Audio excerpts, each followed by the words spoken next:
So, I need y'all to understand my excitement for this book, okay? When I was a child, we're talking like between the ages of 5 and 7, my family used to go on vacations from the shitty, dry east side of Oregon to the cool, wet, ocean-having west side of Oregon, right?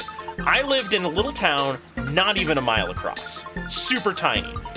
Nobody knew what a Nintendo was, let alone played them.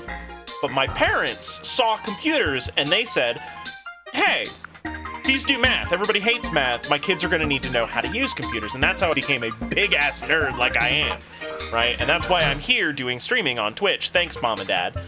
But my excitement for this comes from one of those vacations. We have traveled hundreds of miles. I am far away from home, and my family is investigating a used bookstore.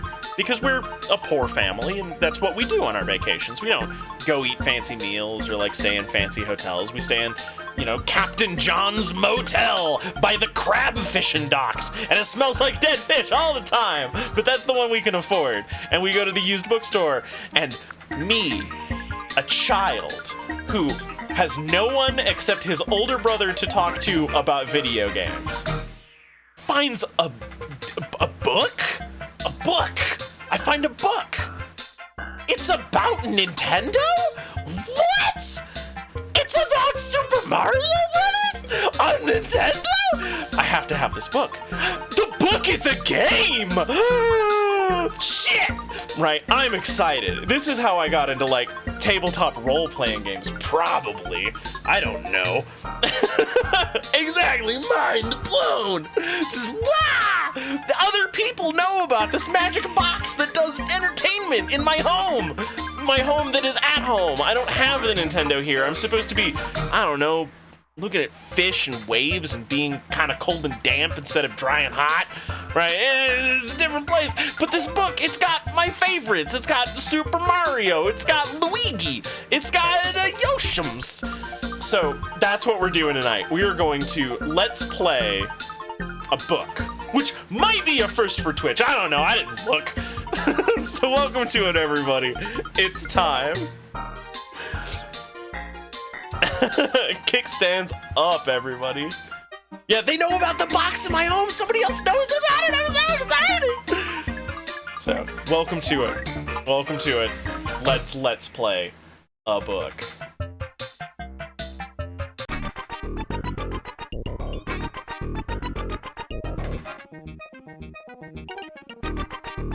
All right, everybody.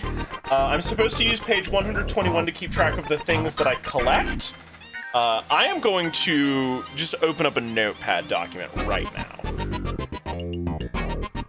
And I will use this to keep track of our inventory.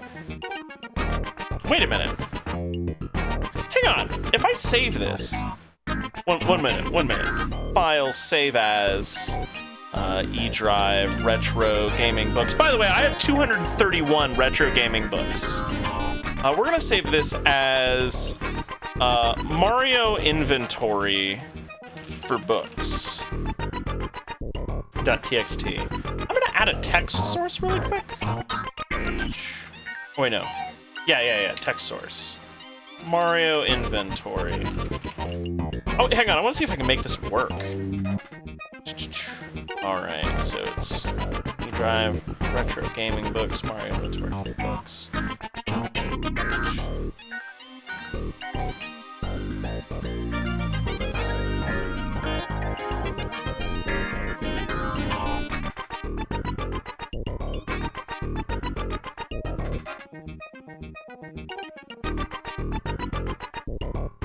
Okay. Gotta be quick.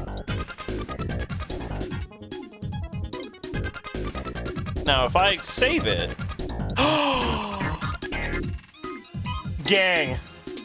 Yeah, I have 231 video games books, including Halo novels and, like, other shit. Gotta be quick!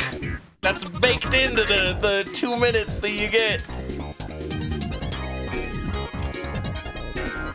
Hang on, how often does this thing update? Oh, snap! This rule!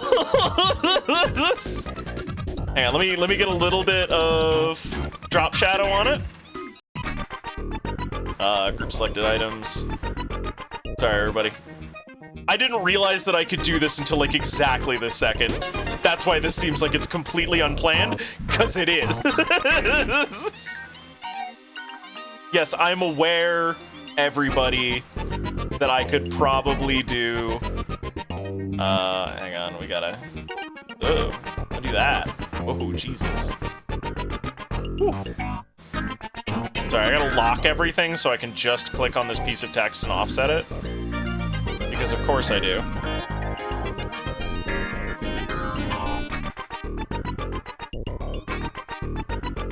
Okay. Nope, that's the whole group. That's not what I want. You're killing me, Smalls. Fine.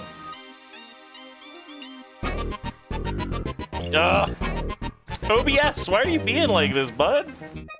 Okay, now I move it down there. Okay, and we got just a little bit of drop shadow. Cool. Let's make sure they both update real quick.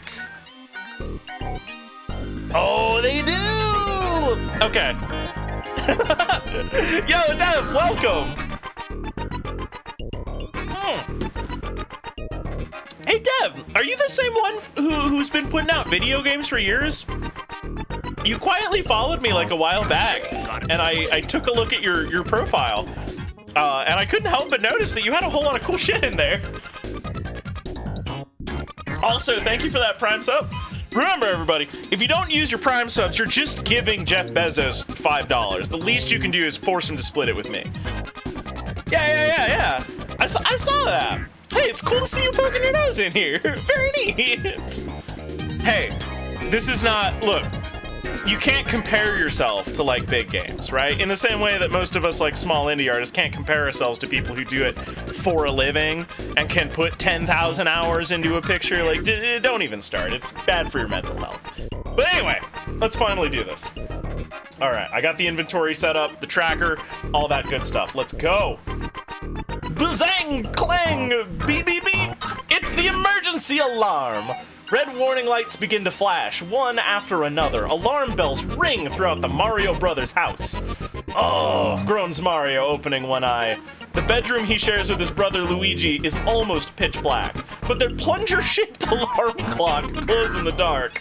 Mario squints at the faint green numbers. It's 3 in the morning, he moans. Sitting up, he runs a hand through his thick black hair. Ooga honk!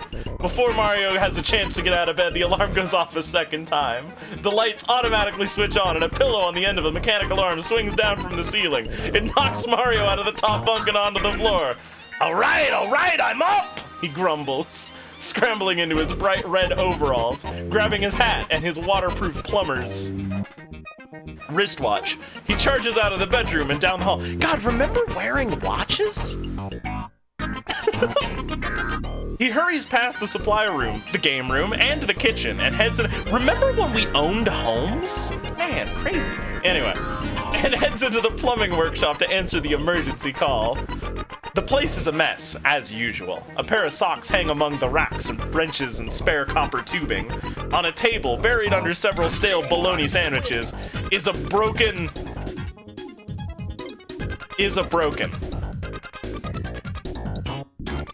Oh, this is gonna be a good book, everybody. Definitely have to get this room organized someday, says Mario. But I better answer this call first. Mario sits down in front of the Mushroom Kingdom network system, which takes up the eastern wall of the workshop. He shoves a 2-day-old plate of ravioli to one side and throws the main power switch. Now let's see what all the fuss is about, he says as he waits for the video screen to come to life. The Mario Brothers communication system has come a long way since the day they were first called upon to save the Mushroom Kingdom. Back then, they had to listen for Princess Toadstool's voice ringing through the pipe that leads from her mysterious world to the plumbing shop. Now they rely on an advanced network of computers, radio telescopes, homing pigeons, and TV monitors. But for some reason, today, the network doesn't seem to be working. Mario, quickly! The voice of Princess Toadstool fades in and out of one speaker. Mario fiddles with several dials, but the video screen is awash with static. Bring Luigi! And to the palace! Please hurry! I'm not gonna bother trying to get this equipment working, says Mario, getting up from his chair. It sounds like the princess needs us there on the double. Turn to page 4. Luigi, wake up! Mario calls as he runs back into the bedroom. No one answers. Mario considers waking his brother with a bucket of cold water, but the last time he did that, Luigi got even by filling Mario's shoes with some of his top secret spaghetti sauce. So Mario leans over the bottom bunk where his brother sleeps and gently pulls back the heavy wool blanket. The bed is empty. That's strange, says Mario, puzzled. Luigi usually sleeps 17 hours a day. Why would he be up at this time of night? Yeah, I remember when the plumbers were from Brooklyn. In case anybody's wondering. He looks around the bedroom. Everything is in its place. 2 dressers, a stand-up mirror, their comic book collection, but there's no sign of Luigi. Mario peers down the hall and notices a faint blue light spilling out of the kitchen doorway. But before he has a chance to investigate, the Mushroom Kingdom alarm begins to ring once more. Ooga! Ooga! I'm coming, princess! Shouts Mario. He runs down the hallway and starts to unlock the supply room door. At that moment, the alarm goes off again, louder than ever. Should Mario look for supplies? Maybe he should find Luigi first. Or maybe he should just head to the Mushroom Kingdom immediately. He better decide, and quick! Alright, so we got 3 options. And I think I'm gonna set this up. Oh, that's at a stream info. Where's manage a poll? No, not sub only chat. Manage poll, here we go. Alright, new poll. What do? We got look for Luigi, get supplies, and just go already. Alright, we got 3 minutes, everybody. Mario's not a nerd because Mario doesn't want to waste a bunch of time into tech support.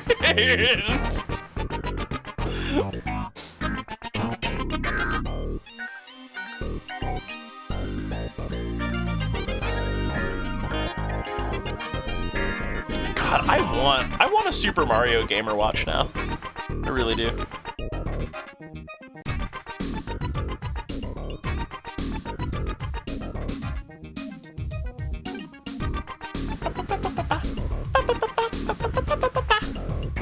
Oh, get a prediction going?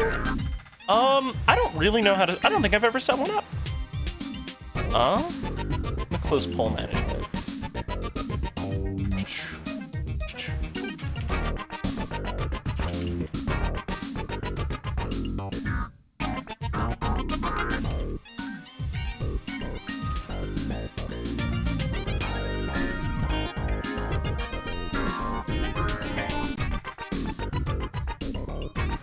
I'm gonna set a very long submission period for this, I guess. This prediction's gonna run for the whole stream, probably, or at least half of it. All right. Within 24 hours?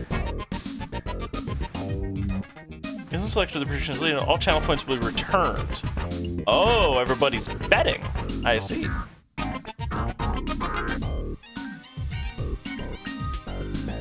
Oh yeah, they absolutely have fail states.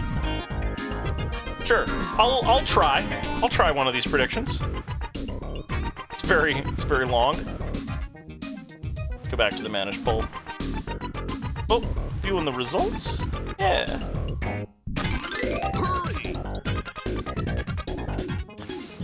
I gotta tell you, when I was grabbing the Hotel Mario soundtrack, I did not anticipate the hurry thing. I didn't know that was baked in. Get used to that. It's gonna be around for a bit here.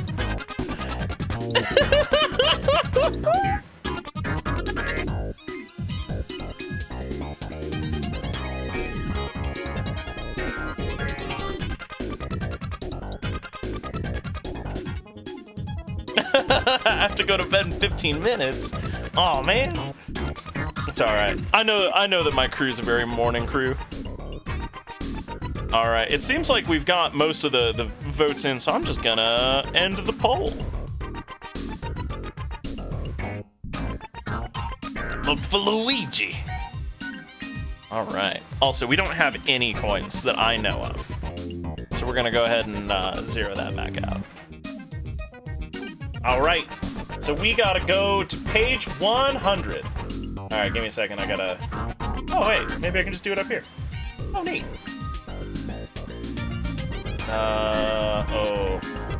This will get us closer, maybe. Nope. That ain't it. Don't read anything.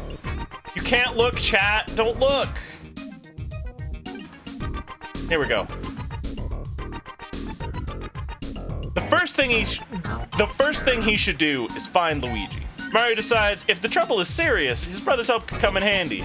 If you're having a midnight snack, I hope you're not eating my cookies, Mario calls as he heads towards the kitchen. When he enters, he finds his brother in the middle of the room. The taller, skinnier plumber is gazing blankly at the doorway.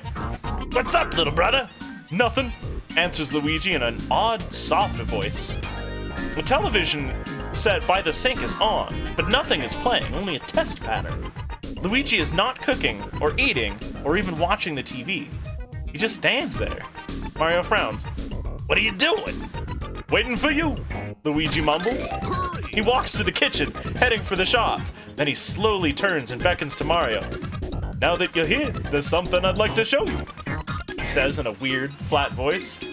Come see my new invention, a flying machine. Mario pauses, wondering what to do.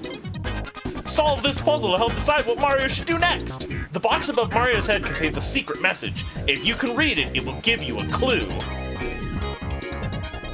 Oh, jeez. Oh, I think I can read the message. Chat. Oh, jeez. You know what? You know what? It's time. It's time for another poll already. New poll.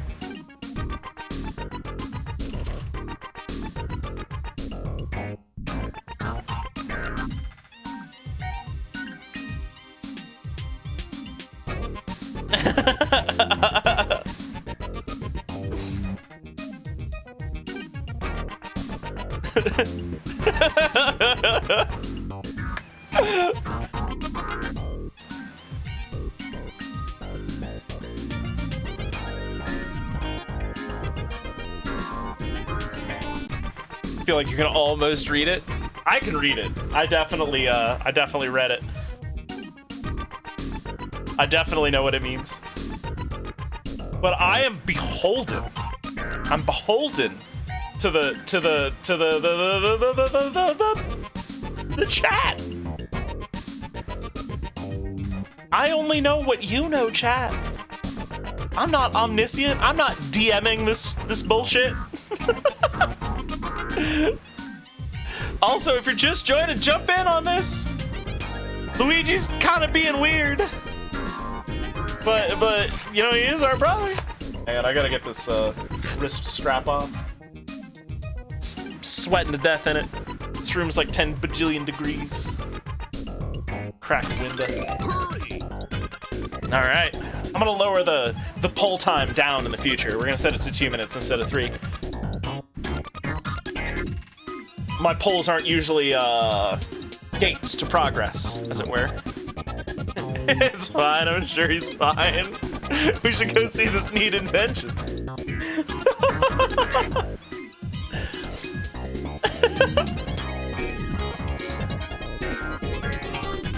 Alright, chat, it hasn't moved in a little bit here, so I'm gonna go ahead and just end the poll. Don't be shy, everybody, feel free to dive in here. Alright, that sounds like a no. Okay. Alright.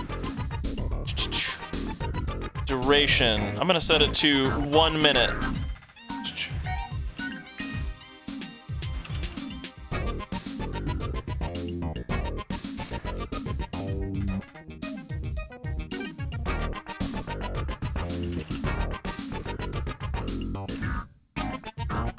Sorry, I'm still new to this, so I'm just gonna go ahead and run one real quick poll.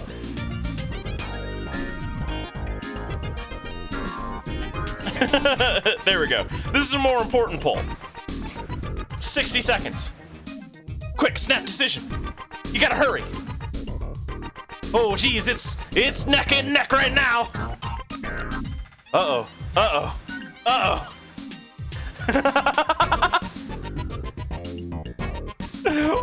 Oh, baby.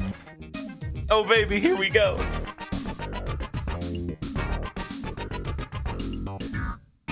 Oh yeah, these 60-second polls, this is gonna be the stuff right here. If you get desynced, you're just gonna have to watch for them or refresh a bunch. I'm sorry.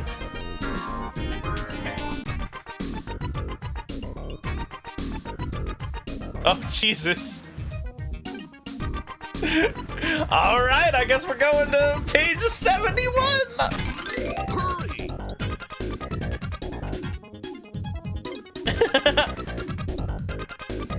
Well, we're close enough.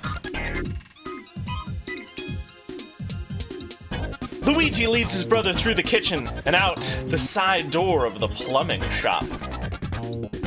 Hang on.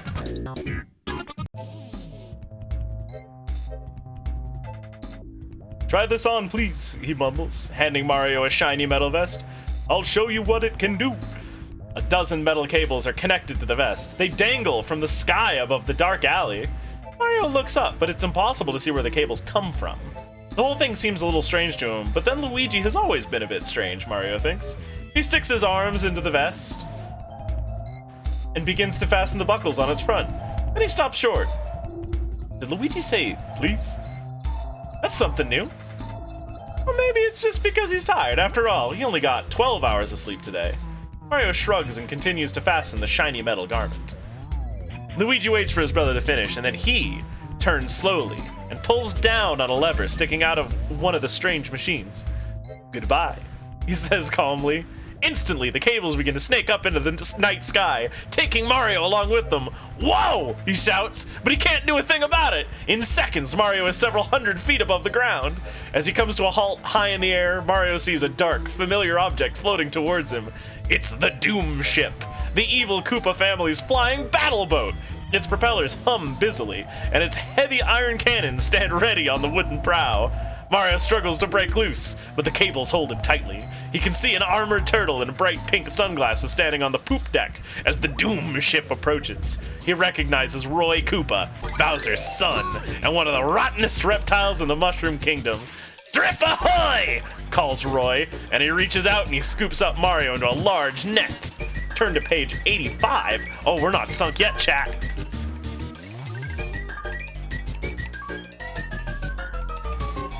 Hoy hauls Mario onto the deck of the Doom Ship, smiling evilly the whole time. Behind him, Mario can see a tall, skinny man in green overalls, tied to a mast. Luigi! Mario cries. How did you get up here? Oh! Good copy of your brother down there, wouldn't you agree? Roy interrupts. I'd tell you all about how we made it, but that would be a waste of my time. He dumps Mario, still tangled up in the vest, into a small metal cage. Then he drags the cage to the mouth of an enormous burlap bag. You should be flattered that we went through all this trouble just to get you two plumbers out of the way, Roy sneers. Roy's accent everywhere, constantly. He shoves the cage into the bag and pushes Luigi in after it. Then he ties the bag shut. Finally, he fastens a big yellow balloon to one end of the bag and he pushes the whole thing overboard. What a drag, Mario complains to Luigi from deep inside the package. My rescue plans are going down the drain. So long, suckers! Roy leans back against a rusty Koopa cannon as Mario and Luigi drift helplessly off. You'll never stop us now! The Koopas will rule the land! Game over, you lost. Alright, well then. Whoa. Hang on. Manage the prediction. Oh. Well, we didn't get any of it. We're gonna end submissions. Choose outcome. There we go. No.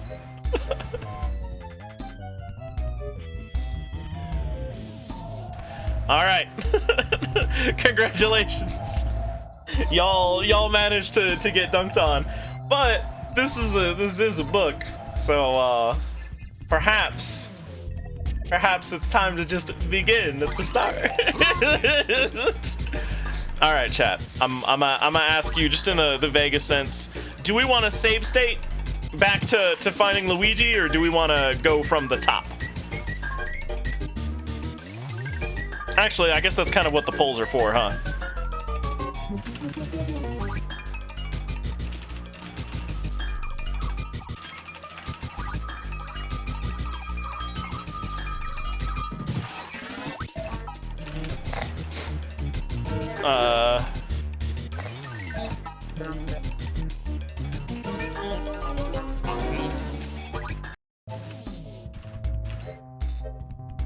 All right, there we go. Yeah. We're finding a vibe here. We're finding a vibe. Start a prediction. Submission period. I'm gonna lower the submission period now.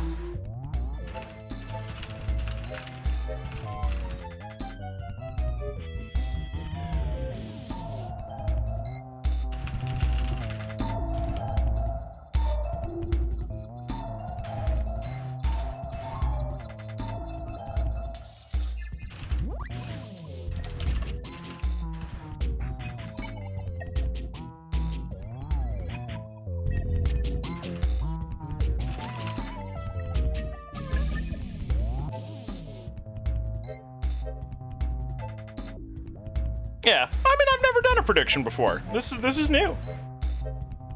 You're rich now. I've been meaning to come up with better coin redemptions, but you know.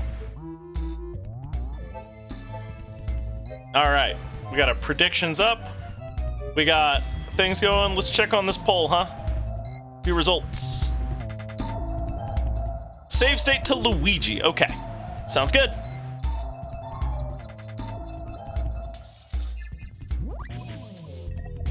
All right. So Luigi wasn't very far in.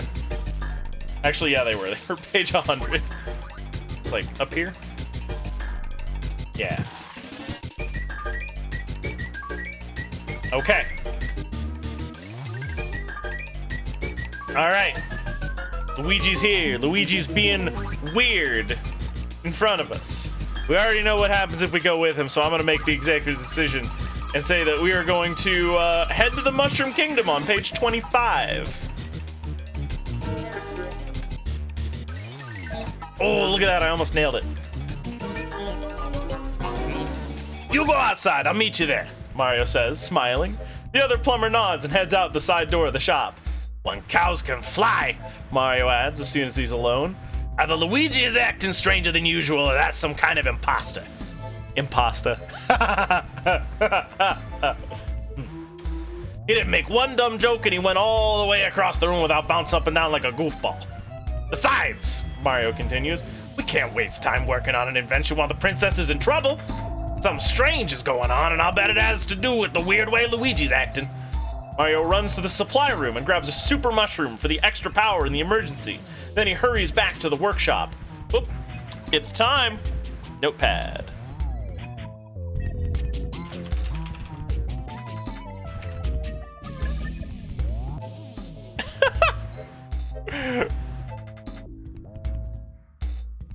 Hang on, I wanna change the color of this.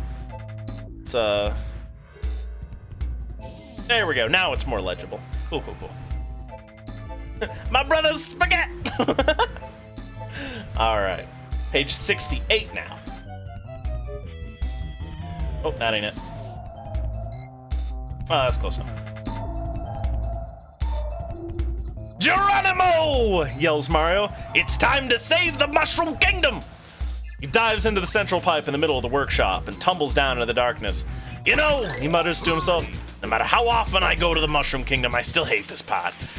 Falls through the pipe for hundreds of feet, or maybe hundreds of miles. He can't tell. Then suddenly, he shoots out of the other end and drops into a tuft of spongy grass. Mario gets up and looks around. High overhead, brick platforms and clusters of metal boxes hang mysteriously, suspended from the sky. Rows of bright flowers and polka dot mushrooms spread out in every direction.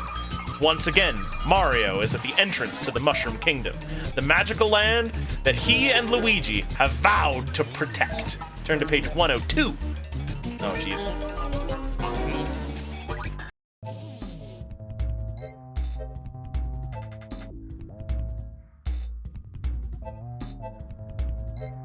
Mario steps onto the brick road that winds through the Mushroom Kingdom. Immediately, a bright blue snapping turtle charges at him. Mario hops into the air. The small reptile scuttles underneath without touching him. These Koopa Troopas aren't very bright, Mario says, watching the turtle just scamper off. Just then, he feels something bump into him, and a sharp pain shoots through his legs. He looks down and finds another turtle with his teeth dug into his ankle. Youch! Where did you come from? He asks Mario, picking up the small blue turtle. It looks exactly like the one he just dodged. Mario frowns at the turtle, but it doesn't answer. Oh, never mind, he says. He drops it on the ground and shoves it out of the way. Things seem normal enough, he notes as he looks about the countryside. But after a minute, he begins to change his mind. The Mushroom Kingdom is made up of open meadows, rolling hills, and valleys. There's usually room for every creature there to go about its business undisturbed, but today, for some reason, the kingdom seems crowded. Beetles swarm about in such great numbers that a single flock entirely covers a grassy hill by the road. Orange tweeterbirds fight for space on a nearby brick ledge. Mario watches two tiny masked creatures walk by. That's strange, too, he thinks. Shy guys almost always travel alone. I'd better get to the bottom of this, says Mario, gazing around. A few feet ahead, the road forks. One path zigzags up to the Royal Palace. The other winds around some metal boxes and fades into the distance. Mario must decide which path to take. He's sure he'll find trouble on either one. All right, pull time.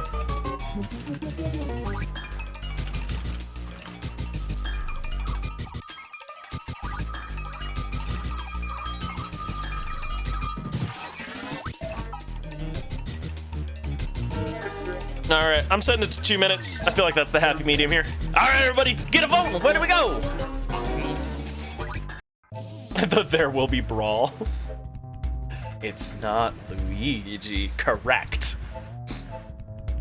Terrifying message.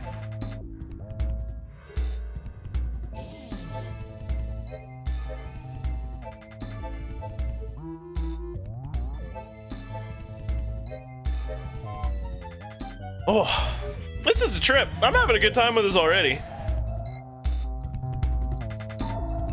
I have so many more video game books. Not all of them are adventure books, though. I feel like I should note. Several of them actually have program inputs for like the Commodore 64. So before we read any of those, I want to make sure I have a good Commodore 64 emulator up because we're absolutely going to line by line enter those programs. It's gonna be just like the good old days of 1985. It'll be really fun. Maybe. Probably. Okay, it'll be really fun.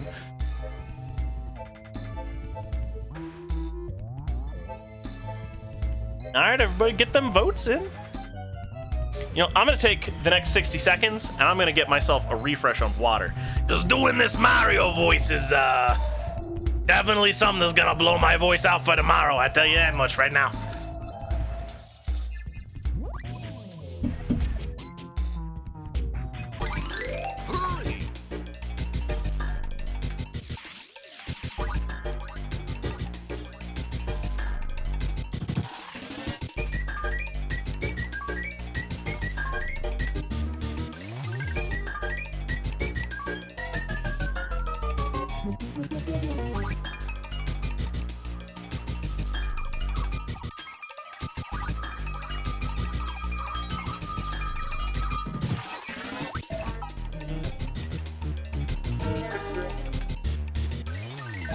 Hurry!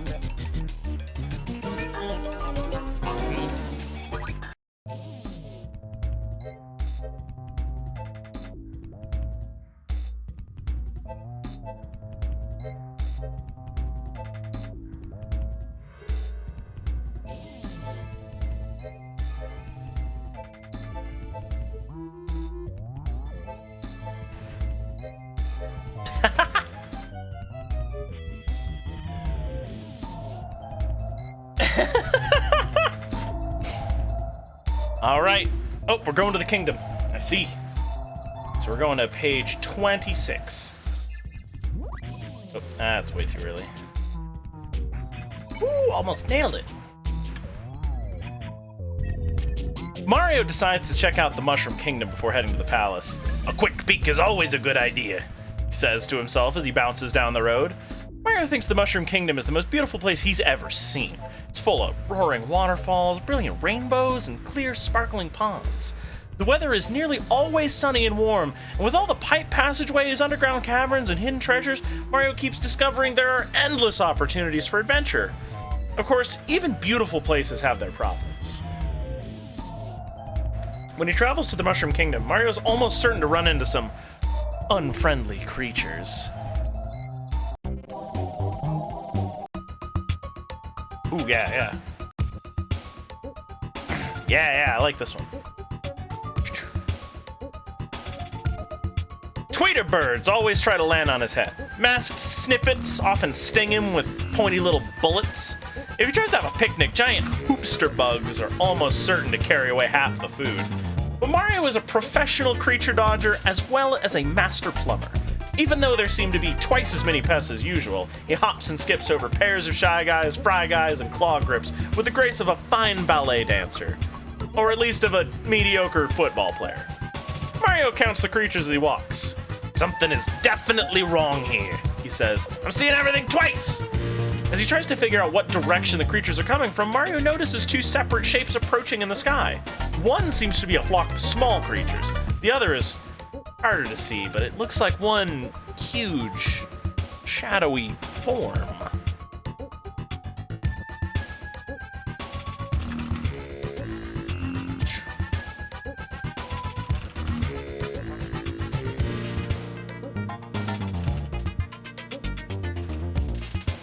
All right. Polls up. I decided again that 2 minutes is too long. 60 seconds. Go. Looks can be deceiving when Koopas are involved.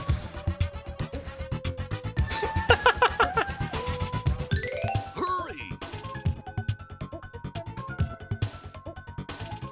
You heard the music? Hurry! Get your votes in. Vote. Democracy. There's so much voting that has to happen.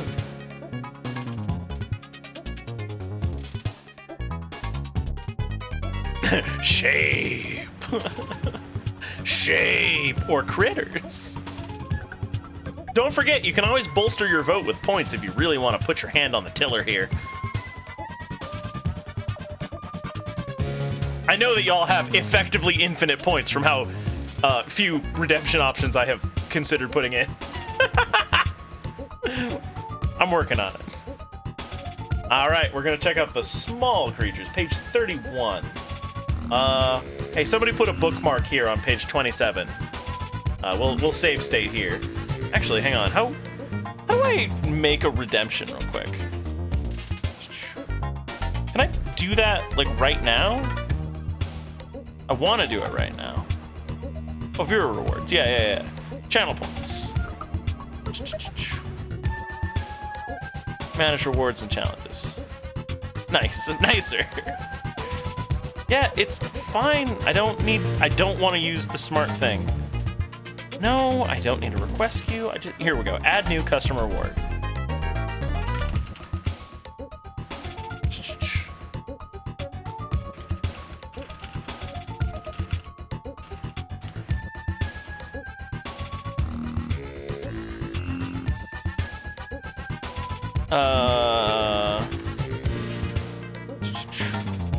I don't think...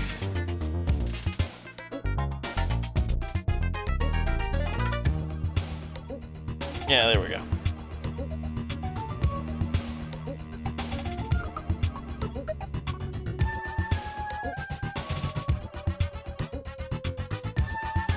This is terrible. Hurry! Whatever, it's good enough. Oh, I have to download it? Are you kidding me?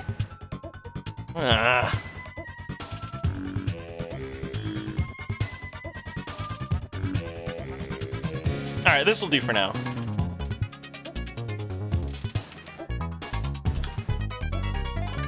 Okay. New redemption, everybody. If you blow 1,000 points, you can remind me to save state. I don't know if it'll show up this stream or not, but in the future it'll be really handy, I'm sure.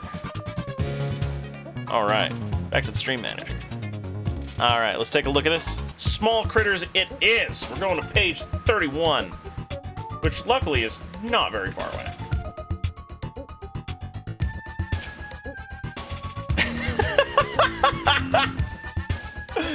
Mario heads through the cloud of creatures. As he gets close, they begin to swirl about in the sky. Suddenly, the entire flock swoops down on him. It's a swarm of Paragoombas! Oh! Not all the mushrooms in the kingdom are nice, and these brown flying fungi are some of the worst. Plop, plop, plop. They shower them with tiny, sticky baby mushrooms as they sail by. Talk! Exclaims Mario, stumbling along the road. Micro Goombas cling to his mustache. I've got to find cover or I'll be smothered. The giant winged mushrooms reverse course and sail past Mario again, pelting him. He pulls away fistfuls of sticky fungus, but the Paragoombas bomb him a third time. It's getting hard for Mario to see as he wipes off the little pests. Two of the large fungi settle on the wall, licking their pulpy lips. These guys are ready to order, and it looks like I'm the main course, says Mario. Chinese WASD. Up ahead is a pile of rusty pipes. Mario thinks he'll be able to hide in them, but if he doesn't get rid of those sticky little mushrooms first, he might not make it. Solve this puzzle to help decide what Mario should do. 13 flying pests that Mario wants to avoid are hidden in this word search. Words go up, down, forward, and backward. Use the word list for help. Circle them all, and the leftover letters will tell you what Mario should do. Oh, okay. How to do this? Okay. All right. I have an idea. All right, so let me grab the snipping tool here. I'm gonna snip this. Hurry! All right. Where's paint at? Paint. Paste it in there. All right. Let me get a little window capture up here.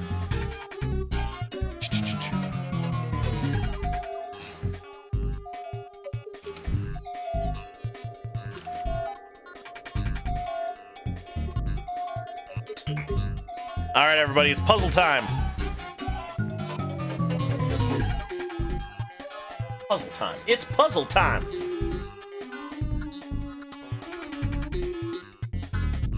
All right, can everybody see it pretty well?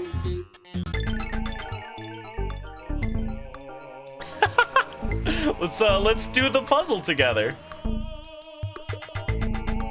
All right, so first and foremost, I see Cheep Cheep.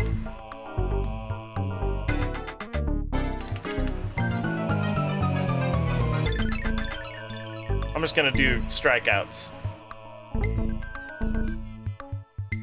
All right, we got Cheep Cheep. Ninja in the left column, going down. There it is. You just gotta describe it to me. It's the best I got for you, everybody. The bottom says Paragoomba. Oh, it sure does.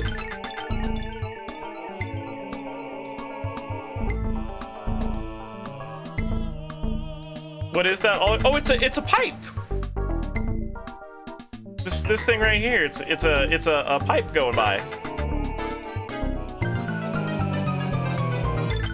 Third row in the middle. Oh, sure enough.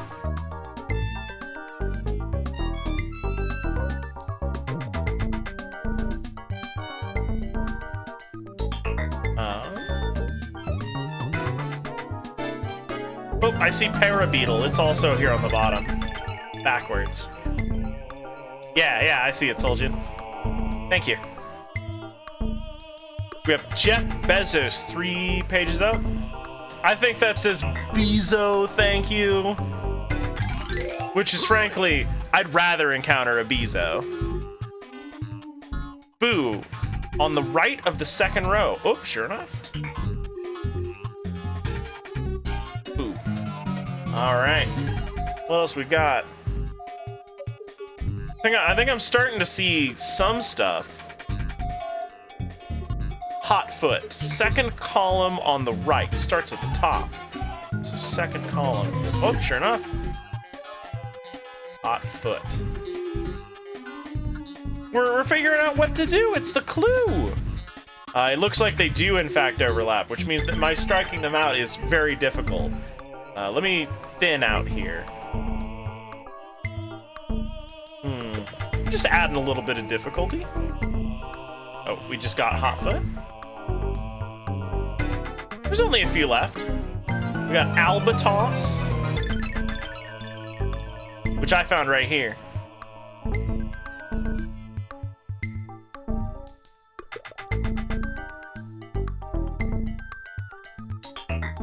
Hot O.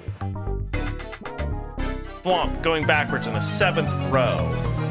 All right, so that's 1, 2, 3, 4, 5, 6, 7. Oh, sure enough. Thwomp. Fry Guy, 4th row, backwards. Oh, sure enough. You know what? Hang on. There we go. Alright, so we got Thwomp. We haven't found Fanto yet. Oh, there's Fanto. I just saw it as I was saying it. And we just got Fry Guy, right? They're backwards? Yeah, we got Fry Guy. And we got Pidgeot. There's Pidgeot. Oh, Pidgeot 5th row also backwards? Alright. That's everything, and that leaves us with,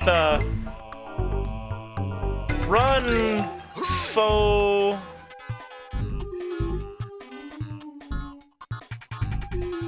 Run for cover! Alright. We're gonna run for cover!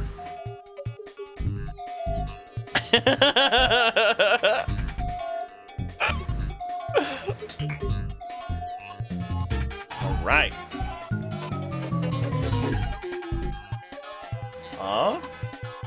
So that's... Actually, wait. Do we still have to vote? Even though we did the puzzle together? Hang on. I feel like there's a better way to handle this in the future. Nah. Alright. We gotta run for it. Oh, that's too far.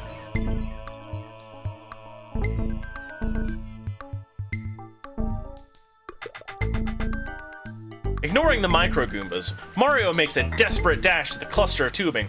Time to pipe down! He shouts. The Para Goombas are caught off guard. Before they can gather their wits to attack again, Mario dives into a rusty pipe section and rolls himself into a ball. He made it. That was close and kind of gross. He pants, picking sticky mushrooms from his clothes, mustache.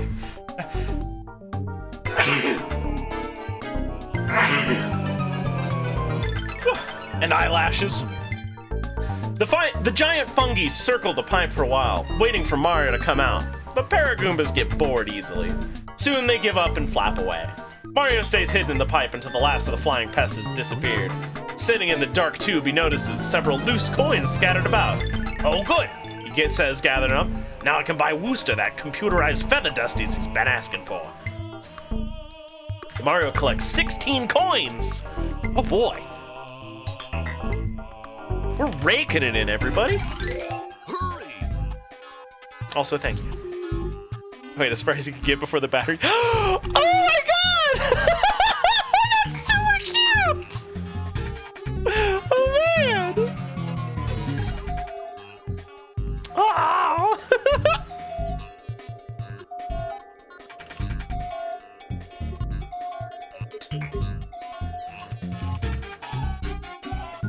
I have to make a new folder of art that's been done for me. Yo, this whips! This is really cool, Dev! Thank you. Alright. Oh goodness. Turn to page 51. That's where we gotta go next.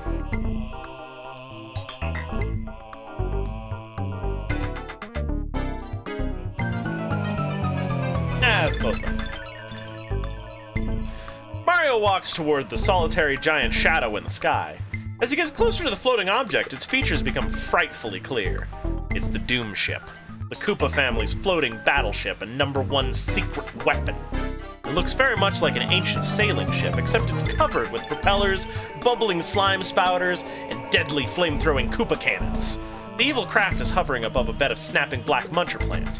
The Doom Ship, says Mario excitedly. I knew that the Dark Ark was involved in this business somehow. Standing at the wheel, searching the landscape with a telescope, is an enormous armored turtle in bright pink sunglasses. It's Roy Koopa, the meanest of the 7 Koopa kids. Roy and Mario spot each other in the same instant. Yoo-hoo! Roy! Come down here! For a minute, calls Mario. I got a few things I'd like to ask you. Not on your life, plunger face! Yells Roy. He spins the Doom Ship's great wooden steering wheel. Slowly, the boat turns to the east and begins to drift away. Oh no, you don't! Mario dashes after the floating warship. He tries to grab one of the mini cables and ropes trailing below the craft, but they're just out of reach. Bon voyage! Shouts Roy Koopa. The Doomship starts to rise into the sky.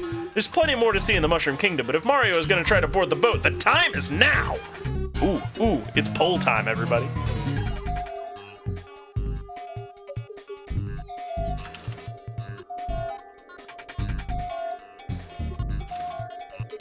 Oh, that's not an option. We don't have an anchor. Jump ship! Let it go. Alright, everybody, 60 seconds. Get them votes and make them count.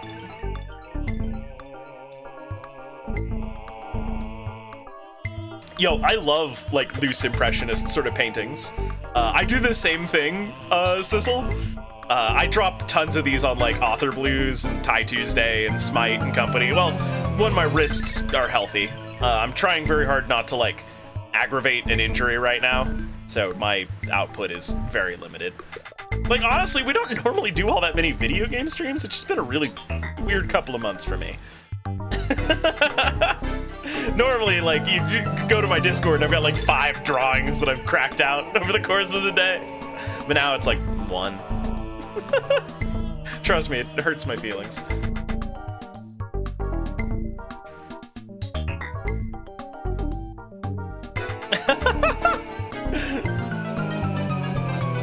Right? Oh no, we tied! Well, shit. I was completely unprepared for this. You know what, Dev, Sissel, what do we do? It's your call now. Let it go, bomb the kingdom.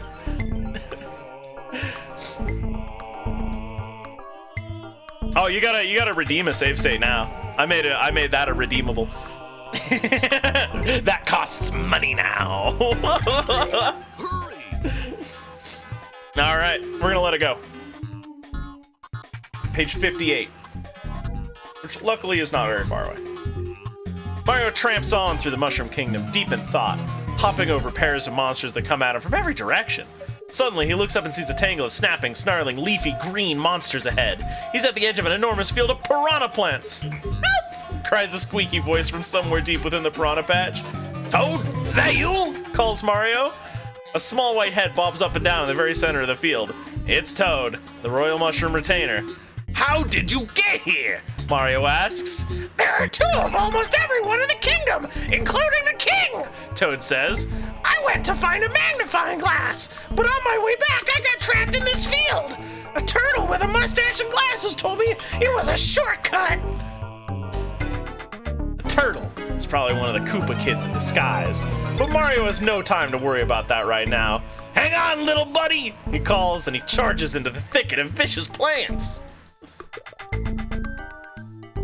Also, yes, we're doing the Toad voice. I'm sorry, you do not get a choice, chat. I don't get an opportunity to do the Toad voice very often.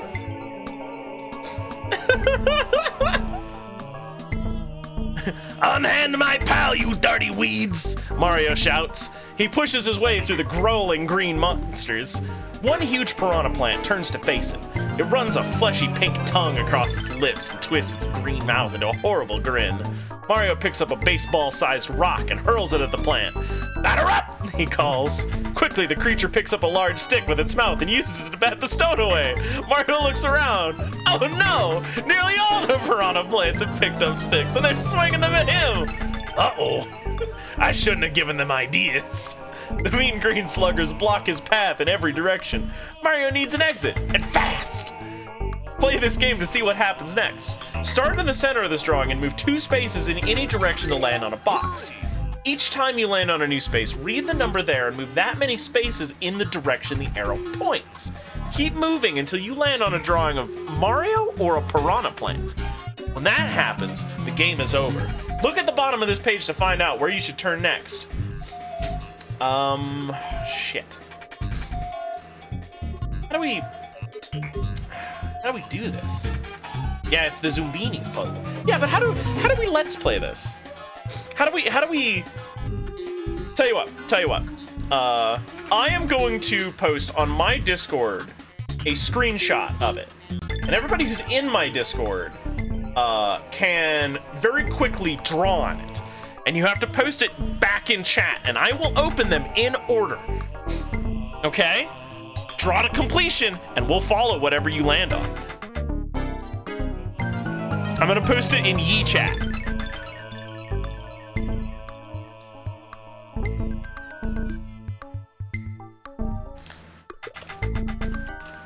It's now Mario chat. And Ha chat is becoming Luigi chat.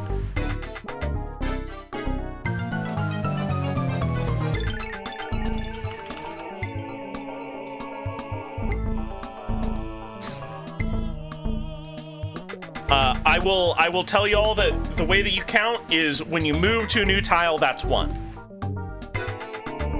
Just going east, right?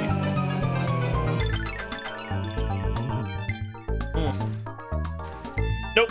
You have to go 2 tiles and start doesn't count. Otherwise the puzzle breaks.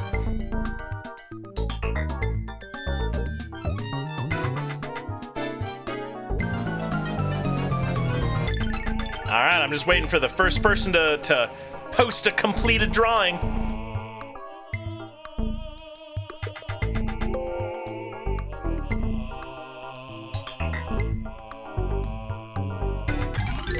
Hurry! You heard the man! Hurry! Come on, little paisanos! I know one of yous can draw lines!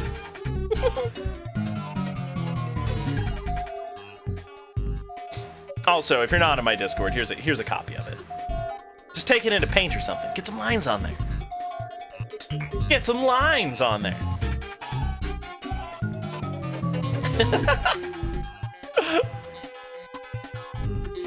Really, I guess there's only 4 options total.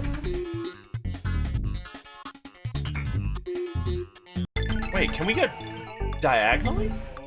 I don't know. Maybe there's like 8 options. Let's assume you can start diagonally, maybe. That seems like a nightmare.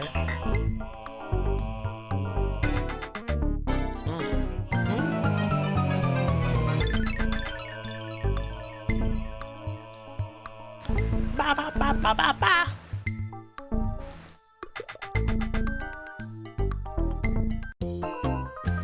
Oh, there's one.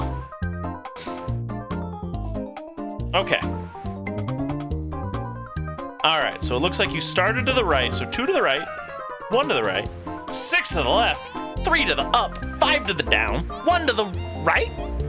Wait. Oh yeah, 1 down, then 5 down. We ended up on a Mario. Okay. That works for me. You think you did it wrong? Yeah, you started too close, I think. It tells you to, move 2 spaces in any direction and land on a box, and then do the process. Either way, it looks like we landed on a Mario. All right. Got lost. All right, so we gotta go to page 78. Back a few pages. Oh, we're real close. The horrible green creatures fan out their leaves, surrounding Mario. They swing their sticks at him viciously. Whap! One of them smacks Mario on the side of the head. He stumbles out of the piranha patch and passes out cold. The inning is over. Of course, the piranha plants could never really be great baseball players. They couldn't run the bases. When Mario wakes, he staggers back to the entrance of the Mushroom Kingdom, but his whacking has made him forget everything that's happened in the last 2 hours. We're going back to page 102, everybody. We're having some Groundhog Day. That's what's going on.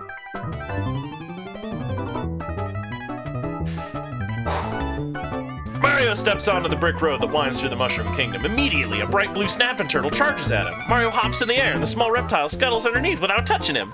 These Koopas Troopas aren't very bright, Mario says, watching the turtle scamper off. Just then, he feels something bump into him, and a sharp pain shoots through his leg. He looks down to find another turtle with its teeth dug into his ankle. Ouch! Where did you come from? asks Mario, picking up the small blue turtle. It looks exactly like the one he just dodged. Mario frowns at the turtle, but it doesn't answer. Oh, never mind, he says. He drops it onto the ground and he shoves it out of the way. Things seem normal enough, he notes as he looks through the countryside. But after a minute, he begins to change his mind.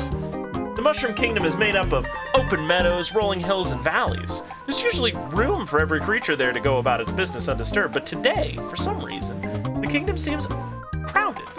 Beetles swarm about in such great numbers that a single flock entirely covers a grassy hill by the road. Orange tweeterbirds fight for space on a nearby brick ledge. Mario watches two tiny masked creatures walk by. That's strange too, he thinks. Shy Guys almost always travel alone. I'd better get to the bottom of this, says Mario, gazing around. A few feet ahead, the road forks. One path zigzags up to the Royal Palace, the other winds around some metal boxes and fades into the distance. Mario must decide which path to take. He's sure he'll find trouble on either one. All right, everybody. We forgot everything for the past 2 hours. Oh, hey, my cat. How you doing? You cute. Do we go to the palace or go explore the kingdom again?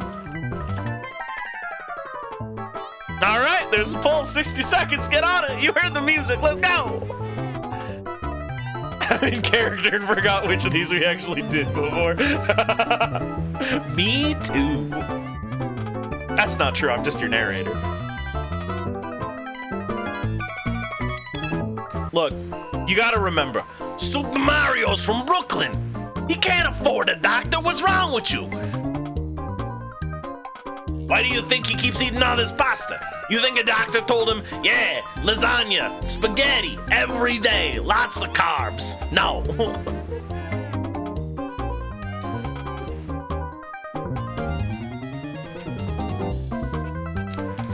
Ooh, time's ticking down. Where are we going, everybody? What are we doing? What are we doing?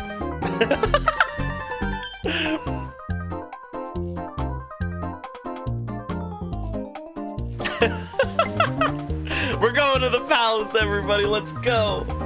Age 79, huh? I bet y'all didn't think there was this much book in here, huh? Did you? Did you?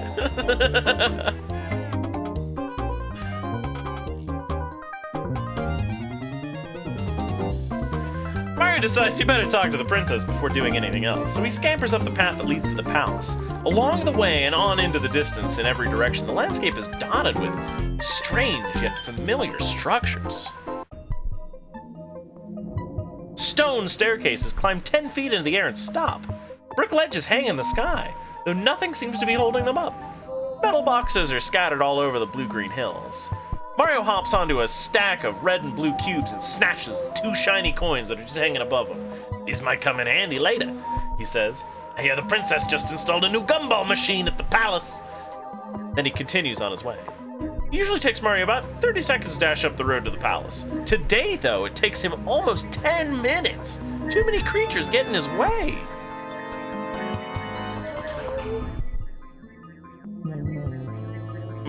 This music's a bit too intense. I'm sorry, everybody. Here we go. Let's do this one.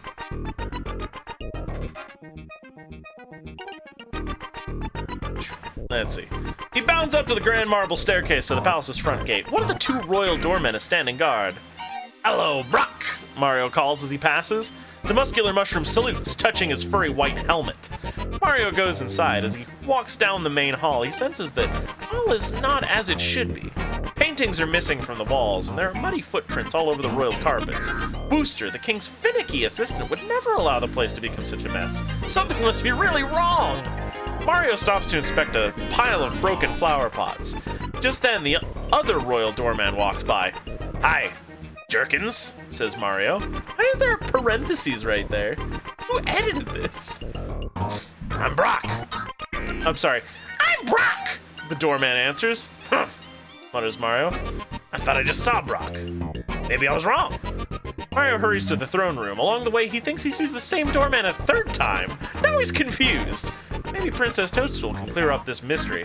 Mario collects 2 coins. Great news, we're up to 18 coins, everybody. Good old parenthetical Jerkins. Jerkins, parenthetical. 114, right? Yeah.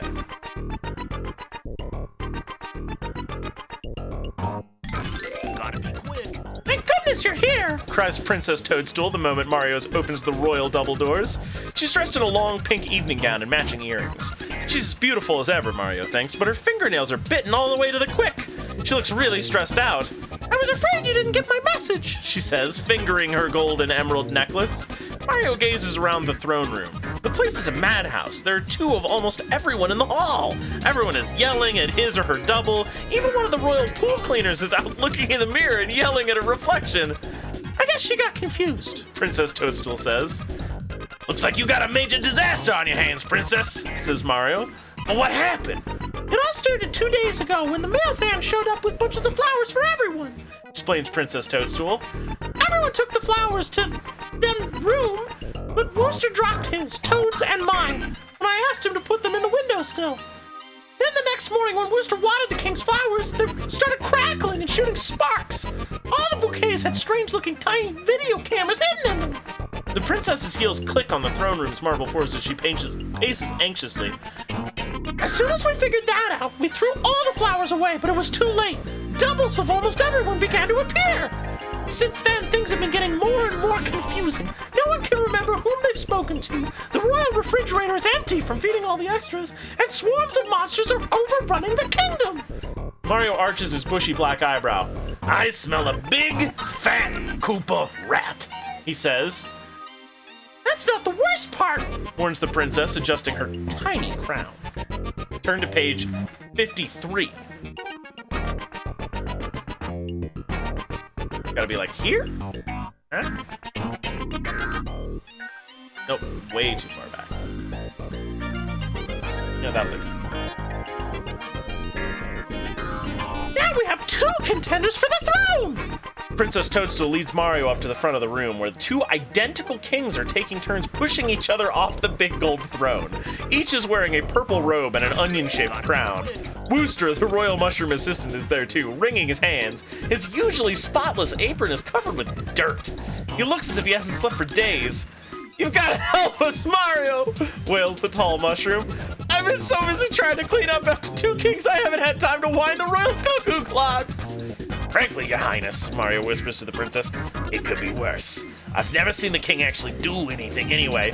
It's the principle of the thing, snaps the princess. Every kingdom needs a king. There could only be one king in every castle, and we've got two, so help! I'll do what I can, Mario promises. Just then he notices that Toad, the royal mushroom retainer, is not around. Where's Toad? He asks. He went out to find a magnifying glass, answers Wooster. I'm sorry, I thought that was the princess. He thought it might help us discover who the real king is. Great idea, says one of the two kings. I was just about to say that, cries the other one. Wonder whether I have a magnifying glass with me, says Mario. And he starts to check his pockets. Do we have one? No. Page 116, here we go, everybody.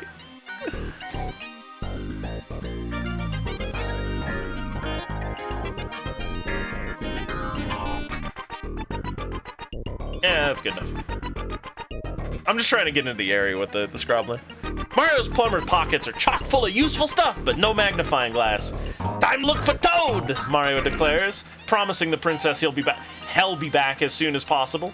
He rushes out of the palace and heads off into the Mushroom Kingdom. As he skips down a hill, he trips over a large metal pipe stump.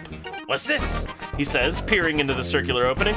Below him, a small, dimly lit chamber is filled with sparkling coins. It's also sprinkled with Shy Guys. Yahoo! Shouts Mario, diving into the pit. He gathers as many coins as he can before climbing back out on the grass. This is great, he says, counting his change. Now I can buy Luigi that electric bowling ball he's been asking for. He drops the coins into one of his overall pockets and continues his search for load. His search for load. Solve this puzzle to find out how many coins Mario collects. 1. Study this map carefully, chat. Chat, are you studying the map carefully? I hope you're studying it carefully. Cross out any 3 Shy Guy pests. Count up the total number of coins that Mario will be able to reach without touching any of the remaining Shy Guys.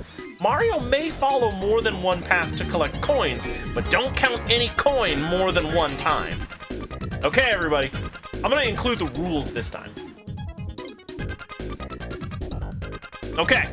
Same rules as last time. I'm gonna post this into the stream chat. Y'all are gonna draw lines on top of it. What does an electric bowling ball? I don't know, but it is a fantastic object.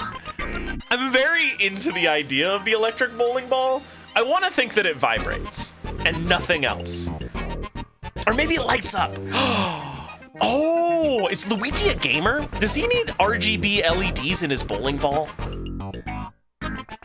Question 2, can I get RGB LEDs in my bowling ball?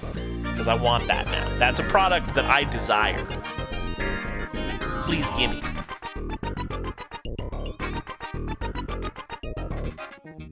Remember, chat, first one to post a link to the thing wins. I think that they can be weighted with other things. I don't know that it has to be resin. Oops. Oh, my cat is staring at my door intently, hoping that I'll let him out. So I'm gonna let Nom Noms out. Oh, who's a good kitty baby?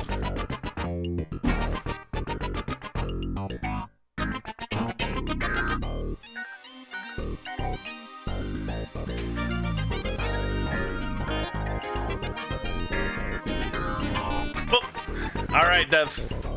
Banish the Shy Guys. I saw Sissels first. All right. Let's see. Gotta be quick.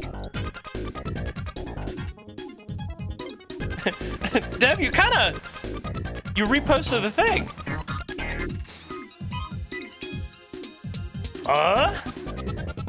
Where are we at? Dev, I think you might have pasted maybe a pre-banishment version.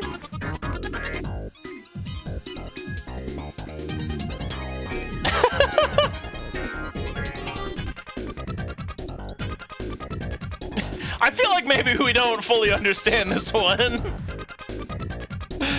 So hang on. Here's what it is, right? Just use the background color to remove them. Oh, hang on. Let me take another look then. Maybe I misunderstood what you posted. Oh, I see. Yeah, you erased them. So if you count the coins, it's greater than 20? Okay. Well, I need to know exactly how many. Do you have an exact count? 3, 4, 7, 8. 10, 11, 12, 13, 14. 15, 16, 17, 18, 19. The 20th coin at.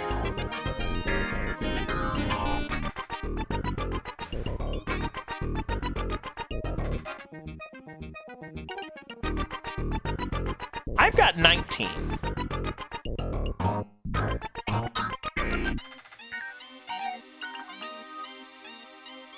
Six, 7, 8, 9, 10, 11, 12, 13, 14, 15, 18, 19. Yeah. I've only got 19 coins here. So, hang on. I gotta add them. Oh, geez. 16, 37.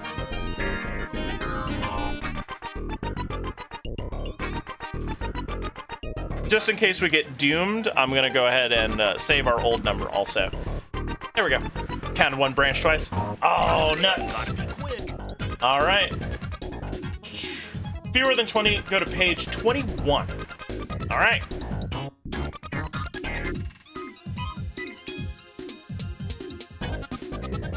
I don't know, y'all were pretty insistent that we land on a Mario last time, and that ended up being bad. Toad could be just about anywhere, Mario sighs as he looks out across the Mushroom Kingdom countryside. But the plumber doesn't get much time to think about the places he could go look for Toad. Less than 5 minutes from the palace, he hears Toad's squeaky voice, and it's coming from the very center of an enormous piranha plant. Oh no, says Mario. He gazes into the field of swirling, snarling green plants. These overgrown fly traps are bad news! Save me! Cries Toad. Mario can see a white dot in the middle of the moving green field. I'm on my way, he calls, and he begins to make his way through the vicious plants. Later, Aloe. Thanks for tuning in for this wild experiment in streaming formats. Come on. There we go. Go to page 90, right? Yeah. Unhand my pal, you dirty weeds! Mario shouts. He pushes his way through the growling green monsters. One huge piranha plant turns to face him. It runs a fleshy pink tongue across its lips, twists its green mouth into a horrible grin. Mario picks up a baseball-sized rock and hurls it at the plant. Batter up, he calls. Quickly, the creature picks up a large stick with its mouth and uses it to bat the stone away. Mario looks around. Oh no. Nearly all the piranha plants have picked up sticks and they're swinging at him. Uh-oh. I shouldn't have given them any ideas. The mean green sluggers block his path in every direction. Mario needs an exit, and fast! Alright, everybody. It's time. I think it was a check for cheaters. It might have been. That's the sort of thing these games would do. Alright. Chad, do we want to play the game again, or do we want to just land on a plant this time? Speaking of cheating, that's Mama Luigi to you. I'm actually gonna take us to page 119 because I do still have to work tomorrow. I'm an executive decision this one. Sorry, y'all.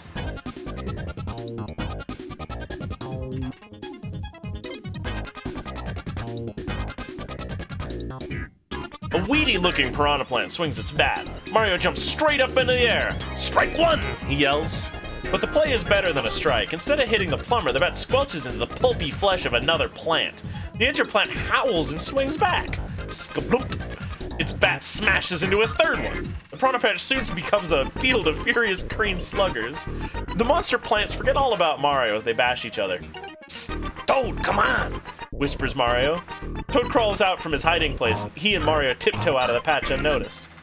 Shall we strike out for the palace, little buddy? Asks Mario once they're on safe ground. He jumps up and snatches a coin from a nearby ledge. You bet! Toad says. As they make their way home, he hands Mario a magnifying glass. Here's what I was looking for! Mario winks. This be a hit. Soon, they're back in the throne room. We get one coin and to go to page 64.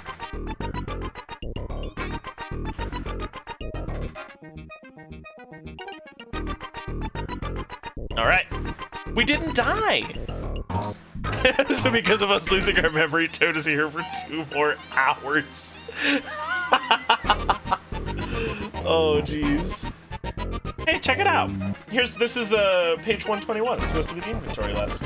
Oh, there's gonna be a score later, but we won't worry about that for now. Page 64. Oh, that's way too early. It's not quite where I want to be. Come on. There we go. Yeah, that's close enough. Magnifying glass in hand, Mario marches up to the throne. Finally, he thinks. Chance to find out what all this trouble's about. Gotta be quick. All right, everyone, he calls, holding up the glass. Maybe we can straighten things out.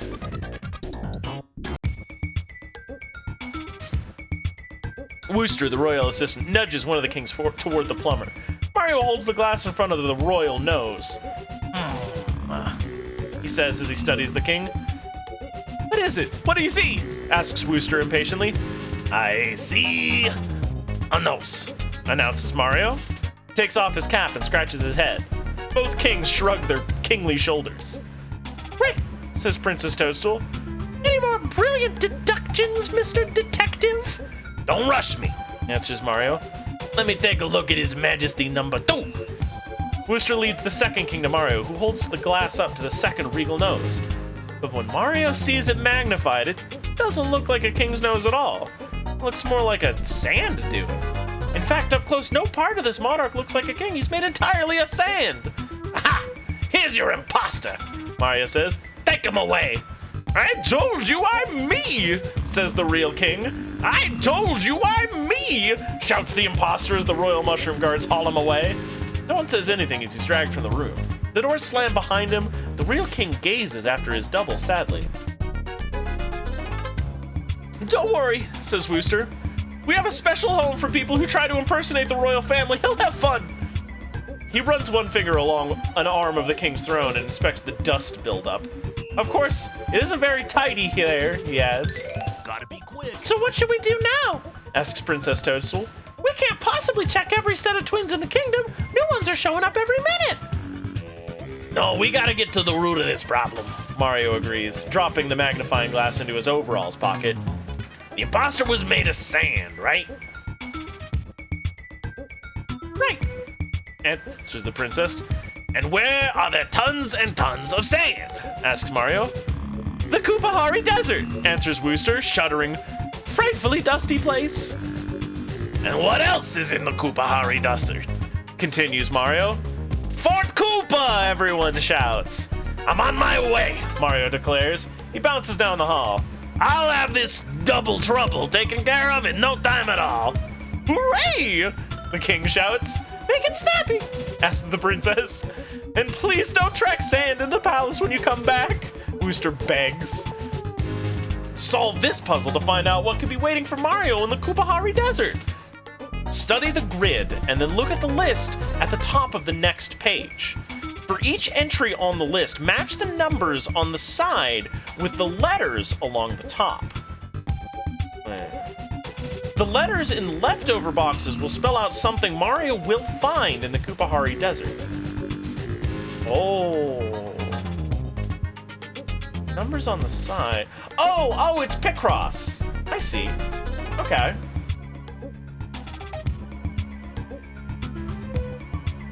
All right.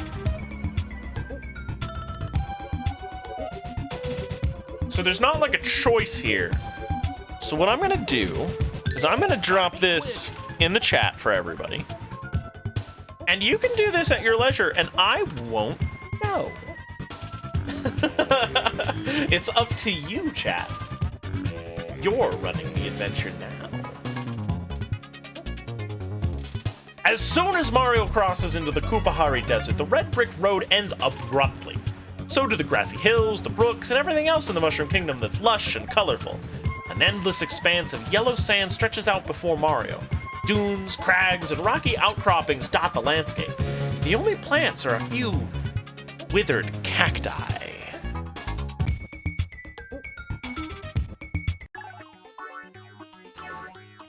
However, there's definitely no shortage of living things. Just as I thought, Mario says, dodging a pair of masked Shy Guys that waddle past. The doubles problem is even worse here than at the palace.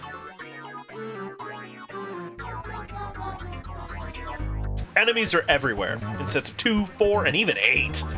I've got to put a stop to this quickly, or we'll be knee-deep in grapes! In the distance, Mario can see the faint outline of Fort Koopa. A winding road leading to it has been worn in the sand by thousands of feet, but a sign in the shape of a paw standing by the side of the road reads, "Shortcut to Fort Koopa, not for the squeamish." A black-nailed finger points to a rocky ravine just south of where Mario is standing. Mario muses. Something tells me neither of these trails will be a picnic. Solve this puzzle for a clue about what's ahead. Follow the path that leads from Mario to Fort Koopa. Read the letters as you go. They'll tell you something about the shortcut through the ravine.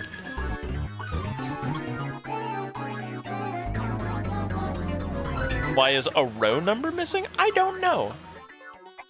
Guess there's nothing in it.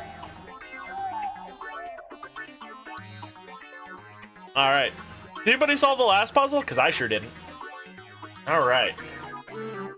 I'm going to do this one. Gotta be quick.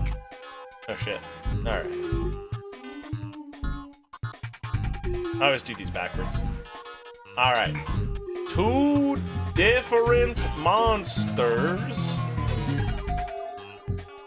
are waiting there for Mario. Okay. Oh, I want to see the puzzle solved. That's really cute. Oh, shit.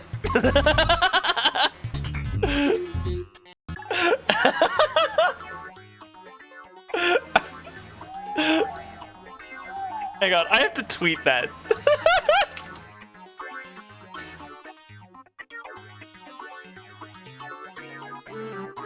Oh?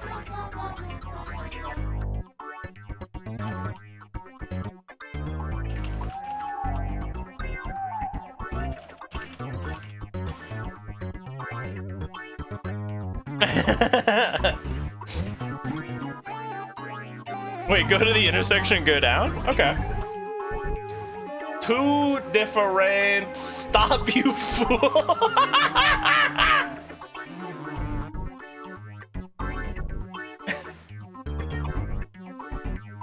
Slook meat.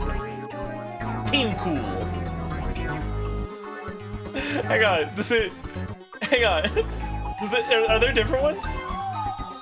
Two different Turtles and Bowser. Oh man, this is great actually. Alright, so two different monsters are waiting there for just the wrong route to go back. These are really funny. I like these. I think I actually forgot to post a link to the stream at any point on Twitter, now that I'm looking at my Twitter thread about this. I might be maximally a clown, but this has been fantastic anyway. All right. Well, poll time. It's poll time. New poll. Do we take a shortcut or take the main road? Take the main road. All right, everybody, 60 seconds. Let's go. Honestly, yeah, this is an S tier puzzle. I love this maze. I love it because even if you're screwing it up, right, it's still fantastic. Hey, the puzzle design. The puzzle design is good. All of these have been pretty fantastic, honestly. Time is a ticking, everybody. Time is a ticking. You gotta get the. You gotta answer. You gotta vote. You gotta Pokemon go to the poll.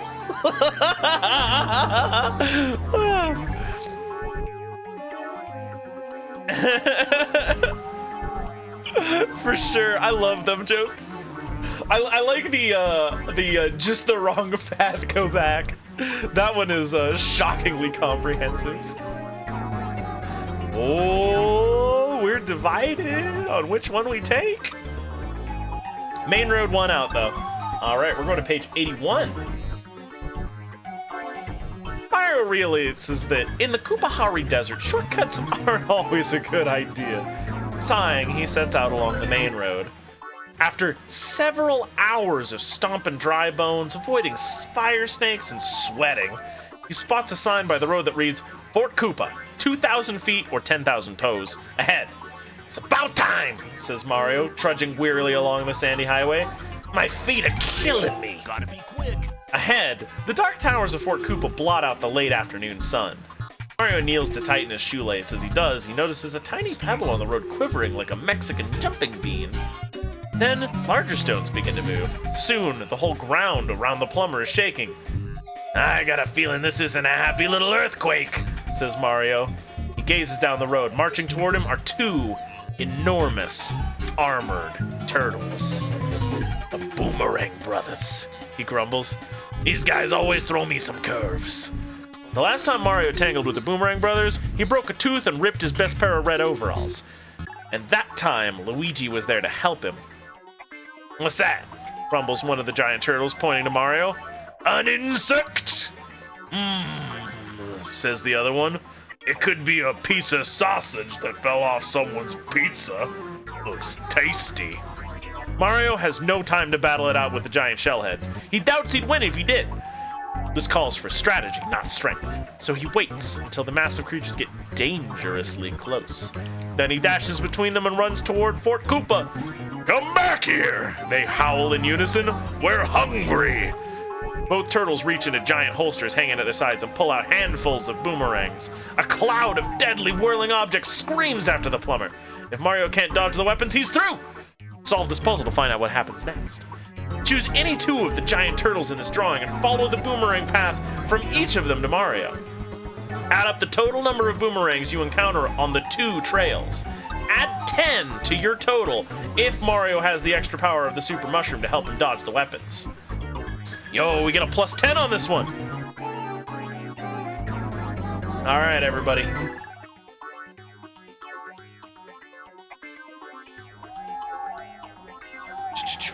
It's time for more MS Painting.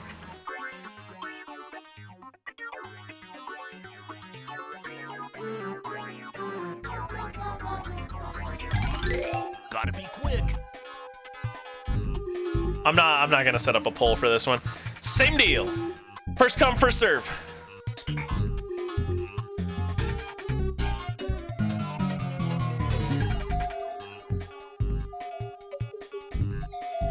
Oh, you mean 2 and 4 for your paths?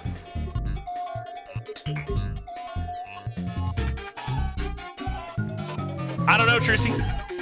All I know is that we get a +10. 2 and 4 seem good. Okay, Trucy.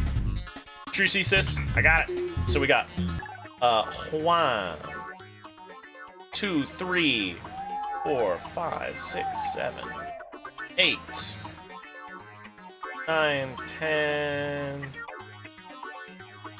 11. That's weird. Alright, and then it's 1, 2, 3, 4, 5, 6, 7, 8, 9, 10. That's interesting. The path seems to flip around? Or wait a minute. I think I gummed that first one up by looping around. I think it's supposed to just end at the top. My bad. So 1, 2, 3, 4, 5, 6, 7, and 1, 2, 5, 6, 7, 8, 9, 10. So 17, 27 is what we're at.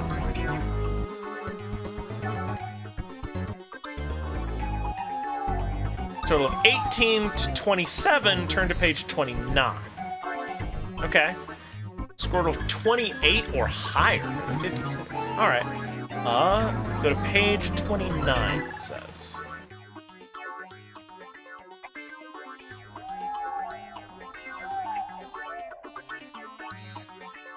I think you can score exactly 28 somehow.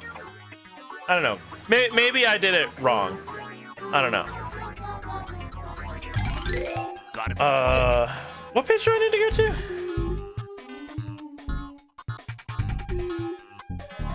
Uh-oh, my brain blanked out.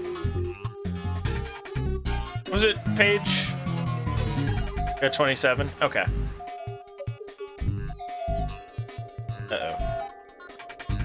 Uh-oh.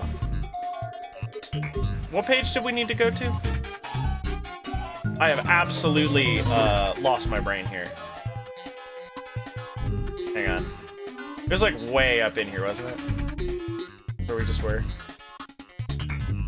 Uh-oh. Sorry, I'm a bad host.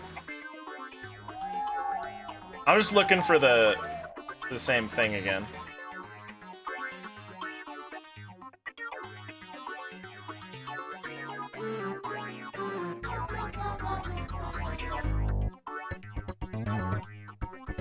There we go, that's the one. So we scored 18 to 27, turn to page 29. Okay, 29.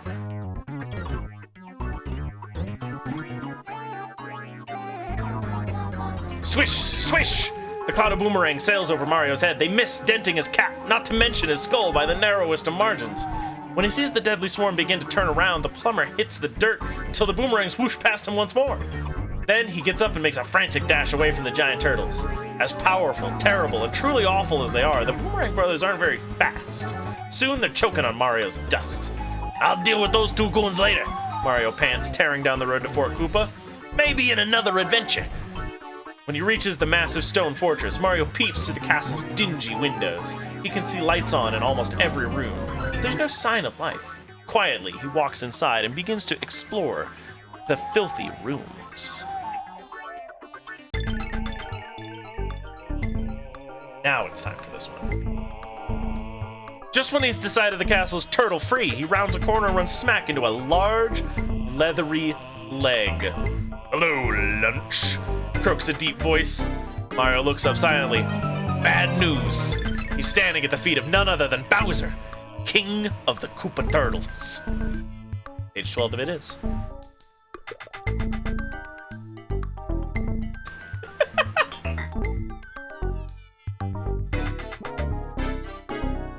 Dowser steps forward, blocking the doorway. I've been waiting here for you, brother. He snarls. I heard Luigi was captured, and I was looking forward to chewing him into little pieces. He never showed up, but you'll do just fine. Ooh, that's a... I don't know if I can do that deep voice that hard. That's right, everybody's favorite Nintendo villain, Dowser. You know, the water finder? Just one, you slime. Oh, sorry. Any last requests? Just one, you slimeness, says Mario bravely. I want to know where all these twins are coming from. Bowser cackles, just absolutely loses it, rolling on the floor laughing, breathing out a cloud of greenish smoke. It's all happening right here in this fortress. My kid, Iggy, the brainy one, put together a machine that makes instant copies of anything it sees. That includes turtles, mushrooms, chickens, and even nosy plumbers. Anything the machine creates is under Koopa control. Bowser continues, gloating. He paces back and forth. The way I see it, I'll be running most of the people in the Mushroom Kingdom by next Tuesday. Mario inches towards the door. Suddenly, Bowser notices what Mario's doing. He scrambles to block the way. As I was saying, he growls, on Tuesday, I'll call a vote and have myself elected Grand Imperial Boss. Then you'll see some changes. I'll get rid of that crummy king and his fungus friends. He blurts out a sour green laugh. I may keep copies of you and Luigi around, though, just for laughs. Mario looks around the room for another way out, but with no luck. Interesting. So, where do you keep this machine? He asks. I'm not telling you, shouts Bowser. Besides, it wouldn't help you. Your time is up. I'm going to lock you in a room with 64 red Koopa Troopers. Bowser reaches out a scaly fist to grab Mario. The agile plumber jumps back. Bowser swings a second time, but Mario dodges again. Then Bowser charges. Mario leaps over the Turtle King's head and races out the door. I'll get you, plumber! Bowser yells, lumbering after him. Mario dashes down the hall, searching frantically for clues. That machine is here someplace, he pants. But where? Ahead of him, a huge marble staircase sweeps up to the second floor of Fort Koopa. A sign on the wall seems to have directions on it, but it's written in Koopanese. Swell, Mario mutters. I left my Koopanese dictionary at home. His only other choice is to head for the end of the hall. The squishing sound of Bowser's feet grows louder behind him. Bowser's gaining. Which way should Mario go? Decode the Koopanese message to see which way Mario should go. Mario doesn't have a clue, but you do. Use the chart below to learn the letters of the Koopabet. Alright, everybody. It's time to learn the letters of the Koopabet. I'm gonna post this one in the dictionary. Or in the Discord, sorry.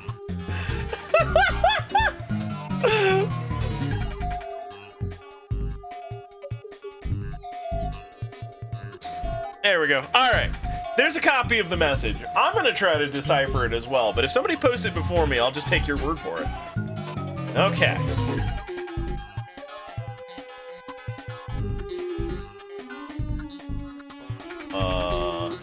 Oh, the star is a letter. To the Mario. That's not helpful.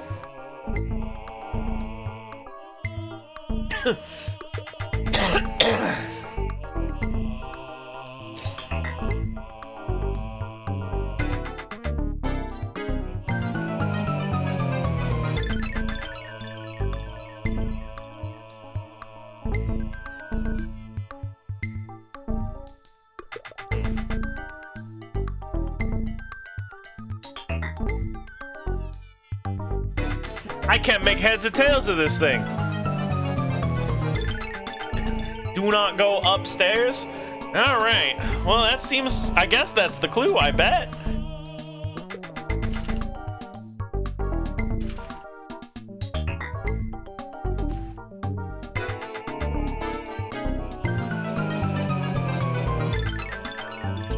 Alright, 60 seconds, everybody. Do we definitely go upstairs, or do not do it? Don't.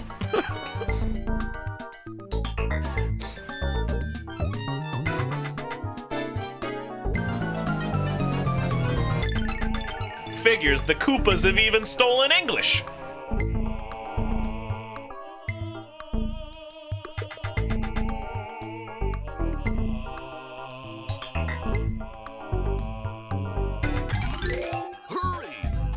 Oh, maybe it's a message to his minions, huh? It's possible. Oh, we no, we still got the super mushroom. I bet it didn't say we consumed it.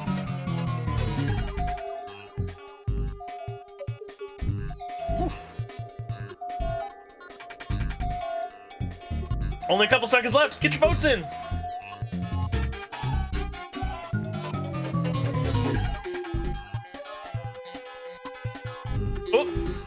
All right, don't do it. We're gonna go to page 61.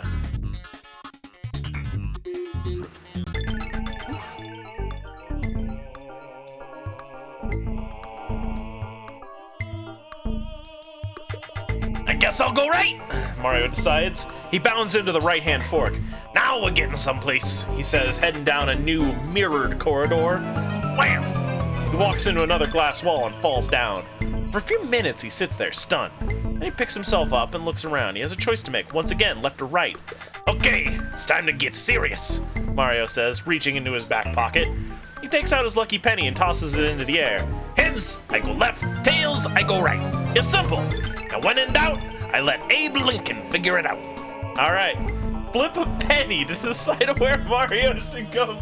Shit, I don't have any pennies. All I have is that Twitch Prime sub from Sissel earlier. Hey, chat, maybe one of you can hook me up. Chat, do you have a penny? It has to be a penny. It can't be a nickel or a quarter. That's disingenuous. Or a dime. Or like a hay pin. Oh, I read the wrong page? Oh, shit. Oh, you're right. I did read the wrong page. Well, thank you.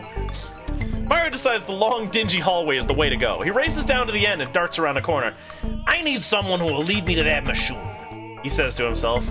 Just then, Iggy Koopa waddles past. Bowser's homely, purple-haired son doesn't notice Mario and continues on his way. Now that's what I call service, murmurs Mario. He falls into step behind Iggy.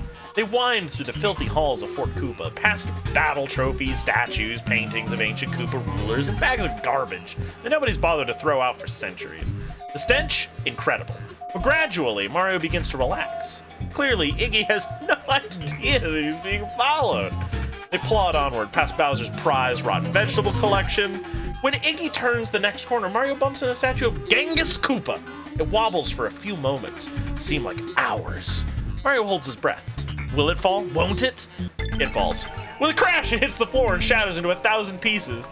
Eep! Iggy cries as he whirls and spots Mario. Eep! Squeaks a mouse that used to live inside of the statue. The mouse scurries down the hall and out of sight. Never one to face a fair fight, Iggy dashes through a doorway by a sign that says, "Basement, in case of flood, do not enter." Not so fast, Igg! Mario calls. He races after Iggy down a flight of dimly lit stairs. Solve this puzzle to find out where Mario's headed.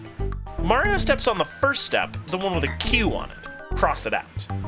Decide if Mario should touch every other step, every third step, or every fourth step.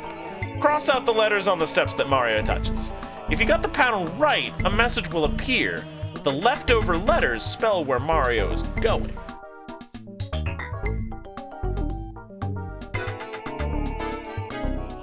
All right. It's a little all over the place, isn't it?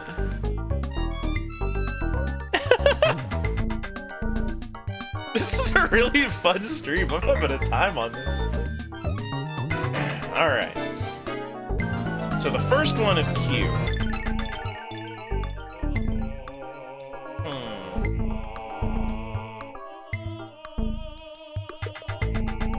I'm gonna go with every other one. But if y'all want to try some of the different ones.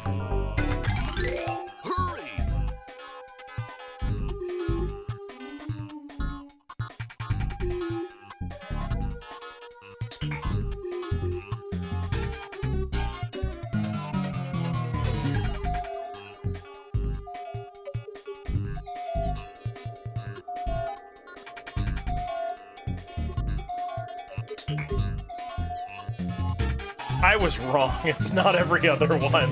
That spells nothing. All right, let's do every third. Okay.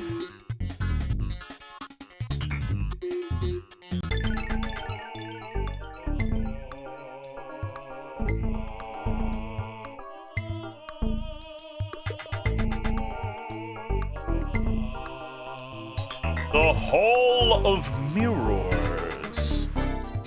The Hall of Mirrors, you say. Page 47, you say. I guess, if I have to, I say.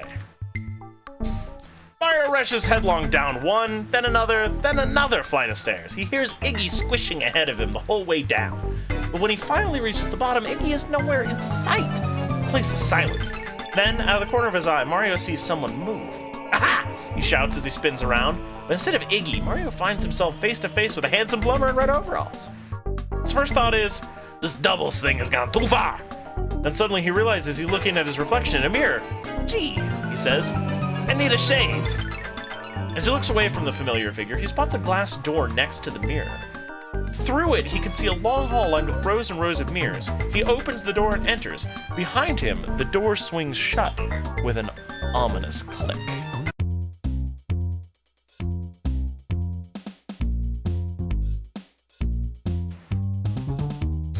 Mario shrugs.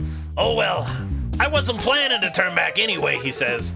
He walks down the hall into the maze of mirrors. All right, page 108, let's go, gamers. We're getting there. We're winning. We're winning at Mario Brothers together. Mario walks on, glancing left and right at his reflection, distracted by the presence of so many good-looking plumbers. He slams face first into a wall of glass. Ouch, he mutters, rubbing his nose. Wish Luigi were here. Then I could make him lead the way. The mirrored path bends to the left. God damn it. The mirrored path bends to the left, winking at the plumber on his right. He turns left and walks ahead for a few feet. Again, he runs headlong into a clear glass wall. Whoever cleans this glass can do my shop windows anytime, he says to himself. Using his head as a compass, Mario moves through the maze for what seems like hours, but all he gets for his trouble is a colossal headache. At last, he comes to a branch in the maze with 2 ways to go, left or right. The problem is, he isn't sure he hasn't been this way before. All right, he says, I've had enough. There must be some way out of this place. We don't have the hammer. So it just comes down to left or right. Bum, bum, ba-dum. All right.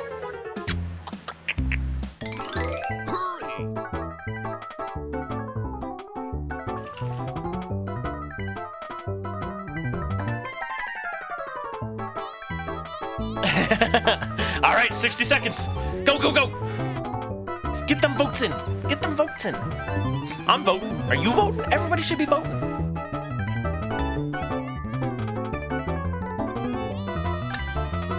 You gotta vote, Druzy. It's up at the top. Go click the button. Ah!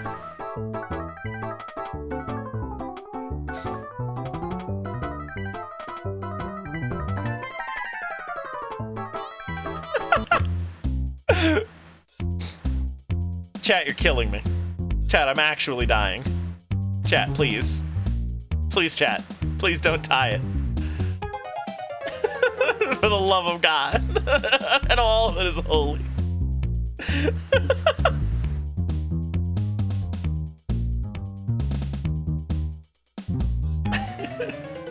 Jesus.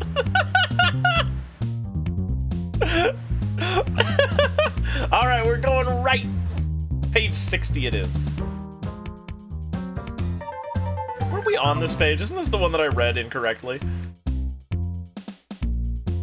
I guess I'll go right. Oh, yep, sure it is. All right, flip a penny. Somebody in chat, quickly. Quickly, flip a penny, chat. Put a quarter in the jar, Johnny. Put a quarter in the jar. Please don't specifically try to tie shit. Please do not waste my life this way. Couldn't find one. Couldn't find. Do I have? Oh, man, I don't have any coin-like objects. Actually, wait. I guess I've got an RFID tag for getting into somewhere. I don't know where it goes to. Oh. Alright, it's heads. We're going to page 118.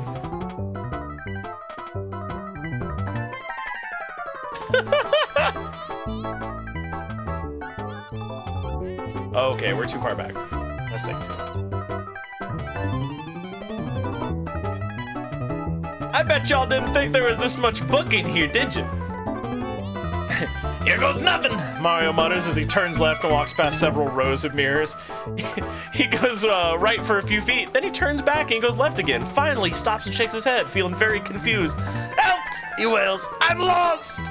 He takes off his cap and scratches his head. He paces around in circles for a few minutes. Then he walks on to the next dividing point and takes out the coin again. Let's see. This time, if I go right, if it's heads, and left, if it's tails. Butt side up. I don't know the veracity of that statement. But I'm doing the move again. It's heads. We're going back to page 60.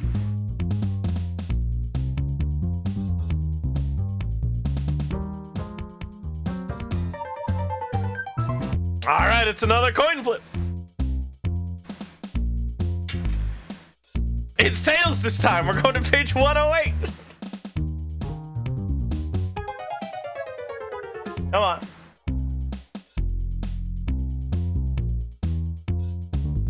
Mario walks on, glancing left and right at his reflection, distracted by the presence of so many good-looking plumbers. He slams face first in a wall of glass. Ouch, he mutters, rubbing his nose.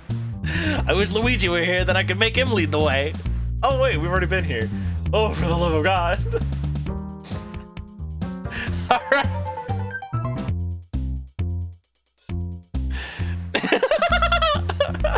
Accurate. Screen accurate. All right, everybody. Do we go right or left?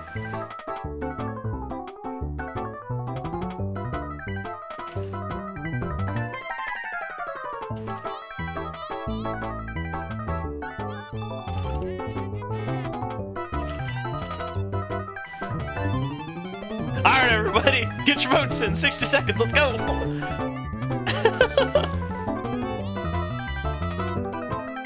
Which one did we pick last time?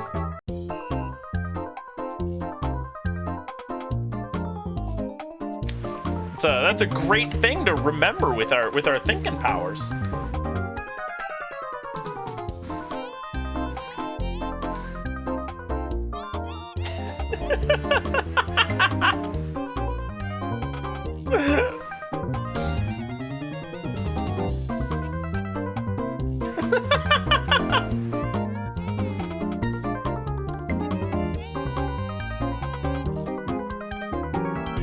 Which one are we doing? What is it?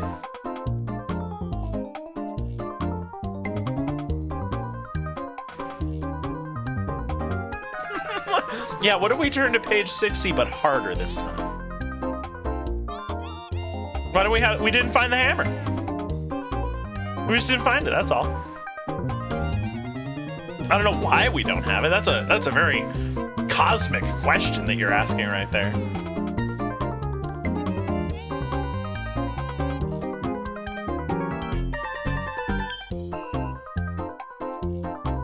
Left, Mario says.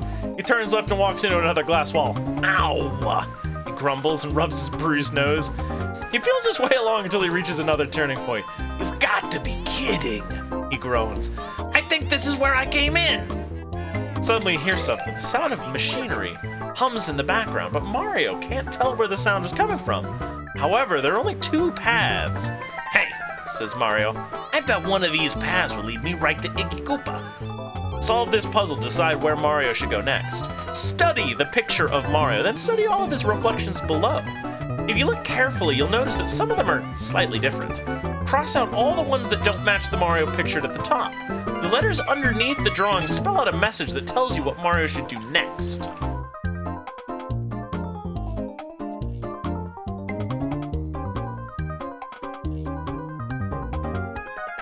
If you think Mario should go left, Turns to page 43. If you to bink Mario should go riggit, turn to indecipherable.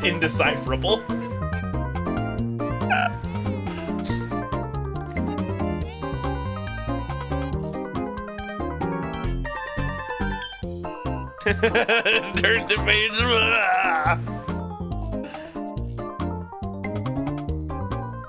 I genuinely don't know what page that is. I think it might be 60. I'm not sure.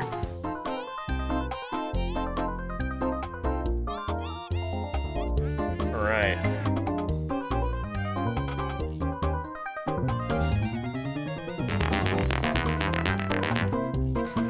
Yo, Raucous! Welcome. We're reading a book. Specifically, we are let's playing a book. We are let's playing a choose-your-own-adventure novel about Super Mario. This one's Double Trouble. The TLDR for what's going on so far is that our good pal Super Mario is in the Mushroom Kingdom, and everyone's been duplicated. And he's tracked the source back to the Koopa Kingdom. He's read a sign in Koopanese, and he's found the mirror hallways. And he's here, trying to figure out which direction he should go. And to do that, we got a puzzle. What I need you to do, chat, is I need you to study the picture of Mario, then study all of his reflections below. If you look carefully, you'll notice that some of them are slightly different.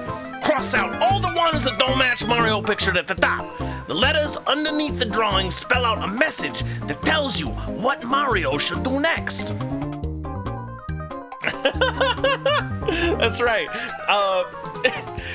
For the backstory on why we're doing this, I'm having some carpal tunnel issues, so I can't draw or game, so we're reading books instead now.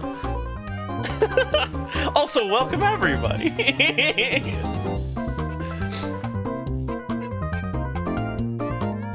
Have you cracked the code? Have you figured out where all the fake Martins are, everybody? I hope that you have, because it's polling time. All right, new poll. Do we go right or left? All right, everybody. You got 60 seconds. Get in here fast. 2 minutes was just way too long, and 1 minute is the only other option that I have. All right, paisanos. Also, this gives me an excuse to do my Mario voice for actual hours, and I love it. Raucous, how was stream? What were y'all up to? Playing some Lisa, maybe? I actually don't know. Please fill me in.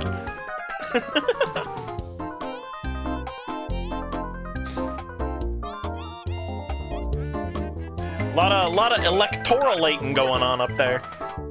Lot of voting happen. And you know they're getting counted. Definitely not cheating with points. Oh, Lisa the Hopeful? Oh, that's the one with Mohawk Kid. Guns. Real dipshit. We're going left. We're going to page 43, which is good because it's the only option I can actually read. All right, let's go, everybody.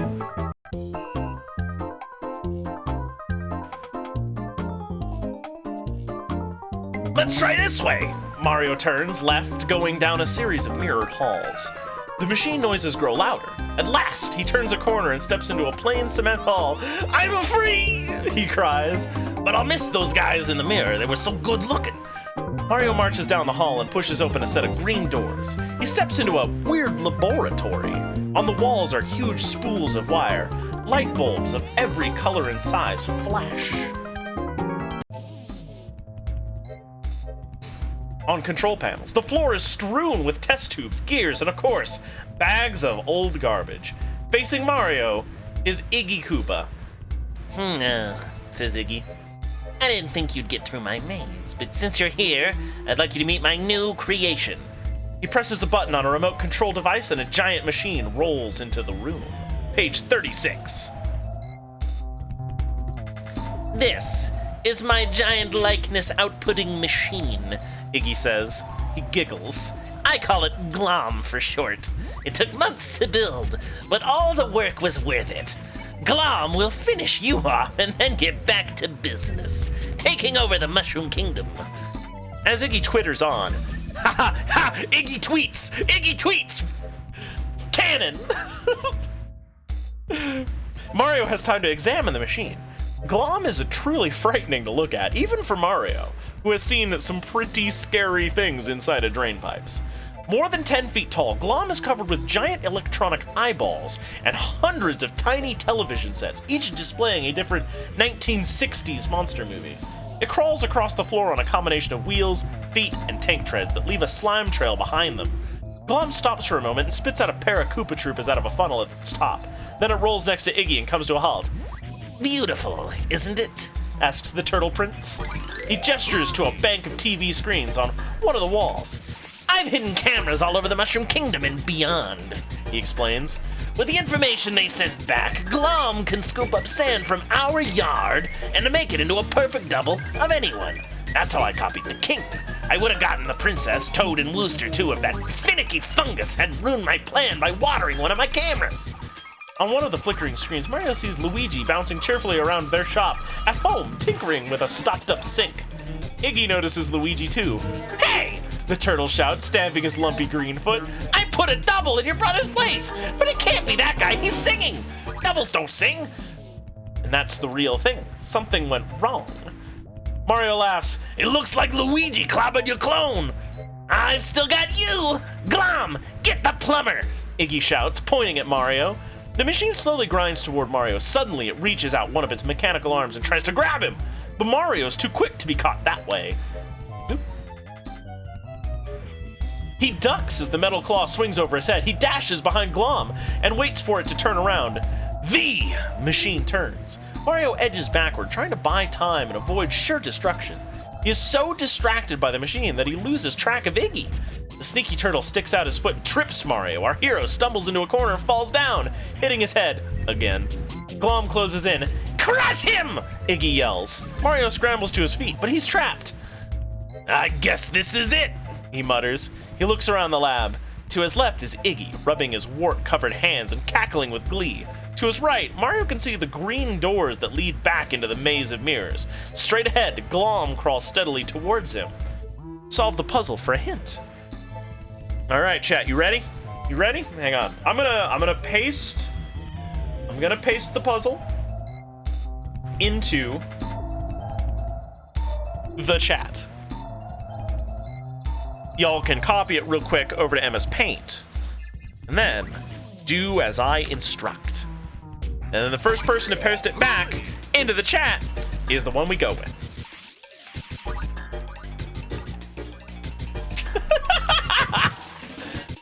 All right, you ready, chat? No is an acceptable answer. Draw a straight line from Iggy to Gloom. Draw a straight line from Iggy to the exit. Draw a straight line from the exit to GLOM. Draw a straight line from Mario to the exit. Study the picture. The leftover letters spell out some advice for Mario.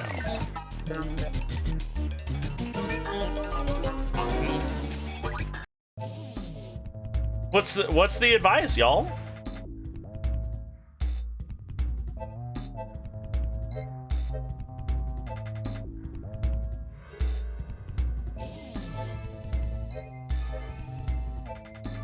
What do we do? Or better yet, perhaps we should do some polling. Let's do a little bit of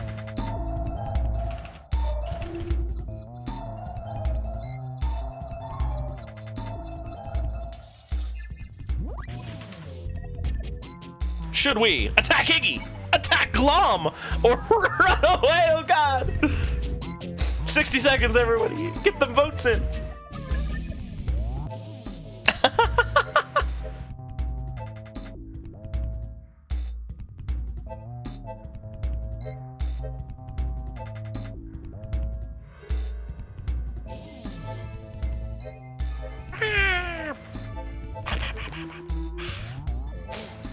We got some real action going on here.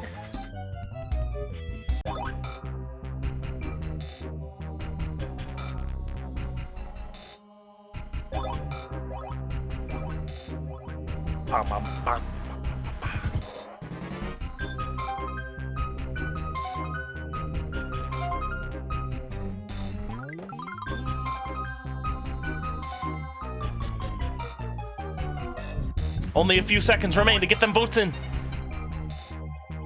We're gonna attack Iggy. Oh, jeez. All right. We're going to page 92.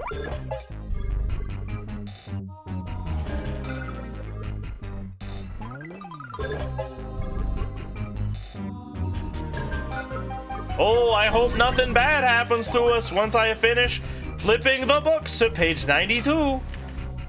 I hope that there's no unfortunate events that await us on page 92. That would be very unfortunate. Mario takes his lucky penny out of his pocket and flings it at Iggy Koopa. Heads I win, tails you lose, he shouts. Bing! The coin knocks Iggy's glasses off his nose. Hey, I can't see, squeals Iggy, fumbling for his spectacles. No fair! Mario charges Iggy, and Iggy gives him a hearty shove. Iggy skids across the floor, waving his arms helplessly until he crashes into a pile of books. One Koopa down, says Mario.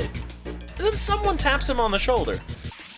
Have some liquid, plumber, shrieks a second Iggy Koopa.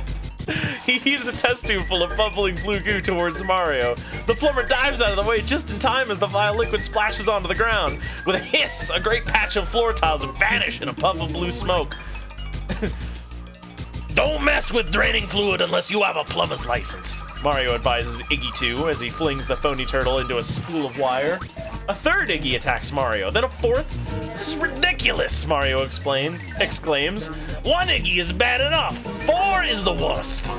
He fights the sand turtles off with his best jumps and kicks. He tries turning on a fan he finds in a corner, hoping to blow his opponents away, but whirling sand gets into the fan's engine and clogs it.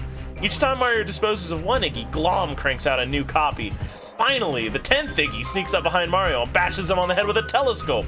I guess 4 Iggies ain't the worst, he thinks just before everything goes black. A team of Iggy Koopas carries Mario back to the Maze of Mirrors and leaves him there. Mario dreams he's being trampled by thousands of Iggy Koopas dressed in business suits. A few hours later, he wakes up. Oh no, not the mirrors again, he moans. He gets to his feet, puts his cap on his aching head, and marches towards where he thinks the lab is. Turn to page 118.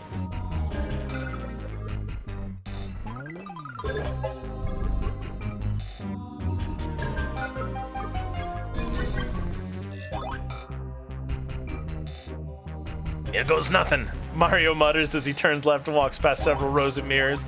Then he goes right for a few feet. Then he turns back and goes left again. Finally, he stops and shakes his head, feeling very confused. Help! I'm lost!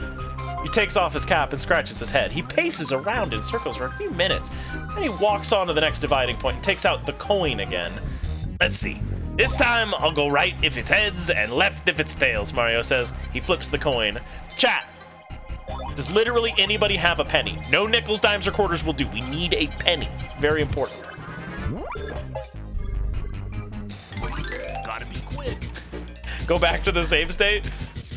Did somebody pay to do a save state? Aha! Someone paid to do a save state. All right, we were on page 39. Let me get us back to page 39. All right, if you think Mario should go after Iggy Koopa, turn to page 92. All right, so I'm gonna strike one of the options.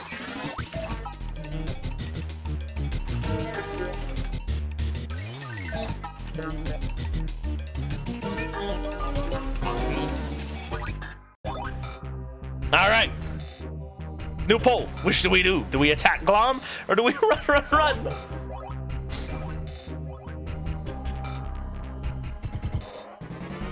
Yeah.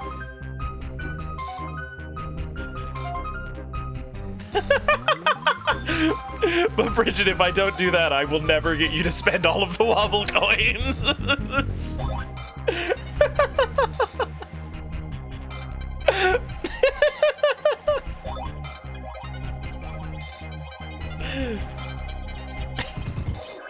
Although I do have make a new save state in case the old one gets corrupted.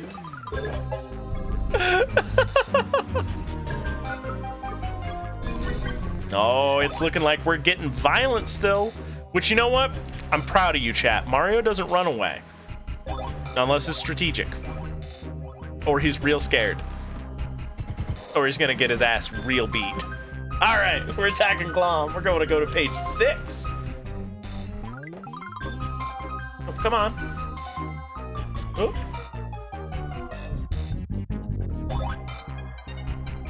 Alright, Mario announces, looking at Glom.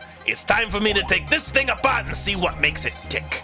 As he approaches the machine, it wheels backwards for a few feet. Then the evil contraption abruptly stops. Several parts around his frame begin to grind and turn. With a pop, Glom coughs out an exact copy of Mario.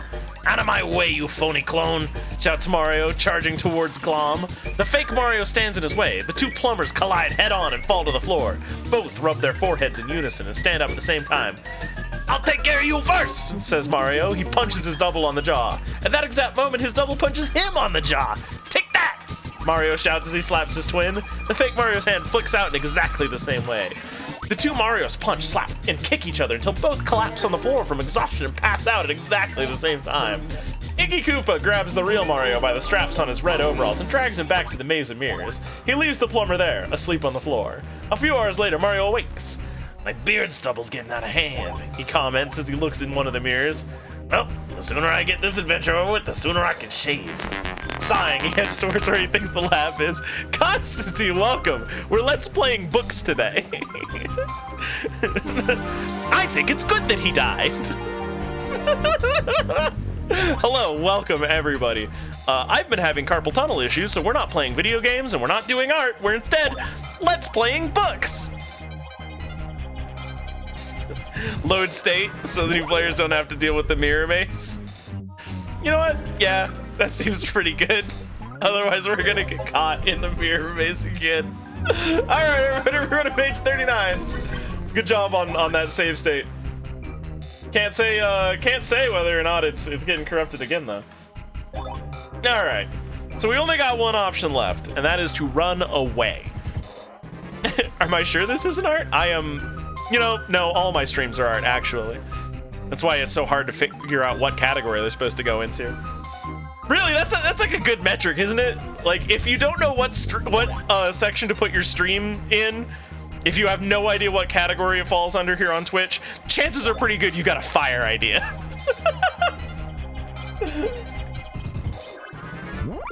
Mario slips between Iggy and Glom and runs to the other side of the room. He grabs test tubes, books, chairs, anything he can find and hurls them at the slowly advancing machine. None of it does any damage. Glom backs Mario up against the green double doors that lead back into the Hall of Mirrors. Give it up, Mario, you're finished, called Iggy Koopa. Desperately, Mario dives through the doors and tries to hold them shut. Can't hold them much longer, he grunts as Glom slowly forces the doors open. Then, a smile forms on Mario's lips. He lets go of the doors and stands to one side. We're open, please come in, he calls as Glom pushes its way into the corridor. The giant machine rolls into the mirrored hallway and begins to curry in search of Mario. As it turns, it catches a glimpse of its own bizarre reflection in one of the mirrors. Slowly, the screens and light bulbs that pepper the sides of the hideous machine begin to flash, and a high-pitched whine fills the air. There's a bright flash. When the smoke clears, Mario is pleased to see that Glom has created an exact duplicate of itself. The two machines begin to examine each other, sniffing each other's TV screens and buttons. A moment later, there's another small explosion. This time, when the dust settles, there are 4 duplicating machines. Mario crouches behind one of the double doors and watches as the number of Gloms goes from 128 to 256 to 512. The machines have long since crowded out of the hallway. Now they fill the lab from wall to wall. Stop! Wait! You're ruining everything! Iggy shrieks as the 4,000th Glom is coughed into existence. When there are about 10,000 of them, some of the machines begin to explode. Time to make like a headache and start splitting, says Mario, picking his way through channels of broken mirror frames. By the time he reaches the stairs, huge clusters of duplicating machines are starting to self-destruct. He races down the hallway and dives out of the first open window he finds. He rolls to the bottom of the hill as Fort Koopa crumbles in explosions of smoke, lightning, and strange machine parts. Later, when the dust begins to settle, Mario thinks he sees 3 large, rounded shapes scurry from the wreckage and slither away. But he can't be certain. Turn to page nice.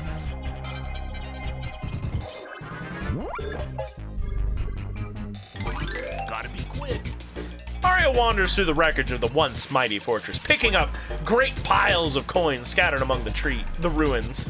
Terrific, He says. now I can buy the princess that stainless steel surfboard she's been asking for. When there are no more coins to be found, Mario brushes the dust from his overalls and bounces off to the palace. As he travels through the Mushroom Kingdom, he can tell that there are already fewer doubles than there were a few hours ago. A light breeze is blowing, and a great many piles of sand are scattered about the countryside. Finally, Mario reaches the palace. He makes his way up the stairs and is about to enter through the royal double doors when he notices the time on his waterproof plumber's wristwatch. What? I've only been out of bed for 15 minutes? He asks in disbelief. Then he realizes he's been awake for more than 24 hours. I'll tell the princess about my adventure tomorrow, he says. He stumbles away from the palace to the kingdom's entrance, climbs the central pipes, and drags himself home. Finally, he collapses into his favorite armchair for a 3-day nap. Mario collects an additional 206 coins. Jeez. Way to do on destroying the thing. So that's what? 244 coins total? Adding from 38? Pretty sure. I'm not a math major. Oop, there's my save state number showing up. Shush, you never saw that. All right, so we're not done yet, chat. We're not done. We gotta tally our score, everybody. We gotta figure out how we did. All right, now we're gonna use this chart to find out how good of a plumber we are. We're gonna count up the total number of coins that Mario collected during his adventure, and we're gonna score 10 points for each coin. So we're gonna take our number of coins and we're gonna multiply it by 10. We're at 2,440. Then look up our rating on the chart. Did Mario rescue Luigi? Did he help fight Luigi's double? Did he get past the fire snakes and the chain chomp? Read the book again until you get the best possible score. We're not gonna do that tonight. Maybe we'll do that as like an anniversary stream or something later. But so, let's see. Basic drip fixer is 100 or less. Power plumber is 201 to 225. Heroic plumber in training is 226 to 250. Definite Super Mario Bros. Material is 251 to 2 something 9. And 300 or more, 299 probably. 300 or more is the Hypertonic Koopa Stomping Super Plumber! And we absolutely killed that. We knocked it so far out of the park. Just the 206 alone is incredible. And also, for those of you who are betting sorts, manage the prediction. Some of y'all lost big. We won. At no point did we die again. We didn't game over. We just got sent back to the mirror realm a lot. All right. Enjoy your heckin' wobble coins. Y'all made it. This was the run. I mean, we save stated a couple of times, but like we were caught in a loop anyway. Enjoy your fat stacks of the wobble coins, everybody. I hope that this was heckin' sick and that we all loved it, because I loved it. And also, I'm gonna let y'all in on a secret. There are, let's see, at least hang on, there's a zip inside of my zip here. What's this? Oh, that's a lot of JP2 files. I don't know what to do with those. I have at least 4 more of these. And I have at least 10 micro adventures to do later. And these micro adventures, hang on, I gotta sell you guys on this because I've never read one of these. They're new to me. They're not nostalgic like this Mario game is. What it is, the micro adventures were published in like 1985. And they come with code for Commodore 64 computer systems. And as we play the micro adventures, we will be given programs to enter into the command line of a Commodore 64, which I will need to procure an emulator of. But line by line, we will make our own video games as we read the books. And I have at least 10 of those, at least 4 or 5, maybe even 10 of these Nintendo Adventure books. Some of them are Legend of Zelda, some of them are Super Mario. I think there's a Metroid one in there somewhere. I can't tell you for sure. I know that there is a Shadowgate Choose Your Own Adventure. Like, we have a bunch of these. I have at least, hang on, 1, 2, 3, 4, 5, 6, 7, 8, 9, 10, 11, 12, 13 Sonic the Hedgehog books to read. And this is a small sampling. I have Star Wars Dark Forces, Republic Commando, Galaxies, StarCraft, got 4 novelizations, I think I'm seeing here. So we are not about to run out of books, everybody.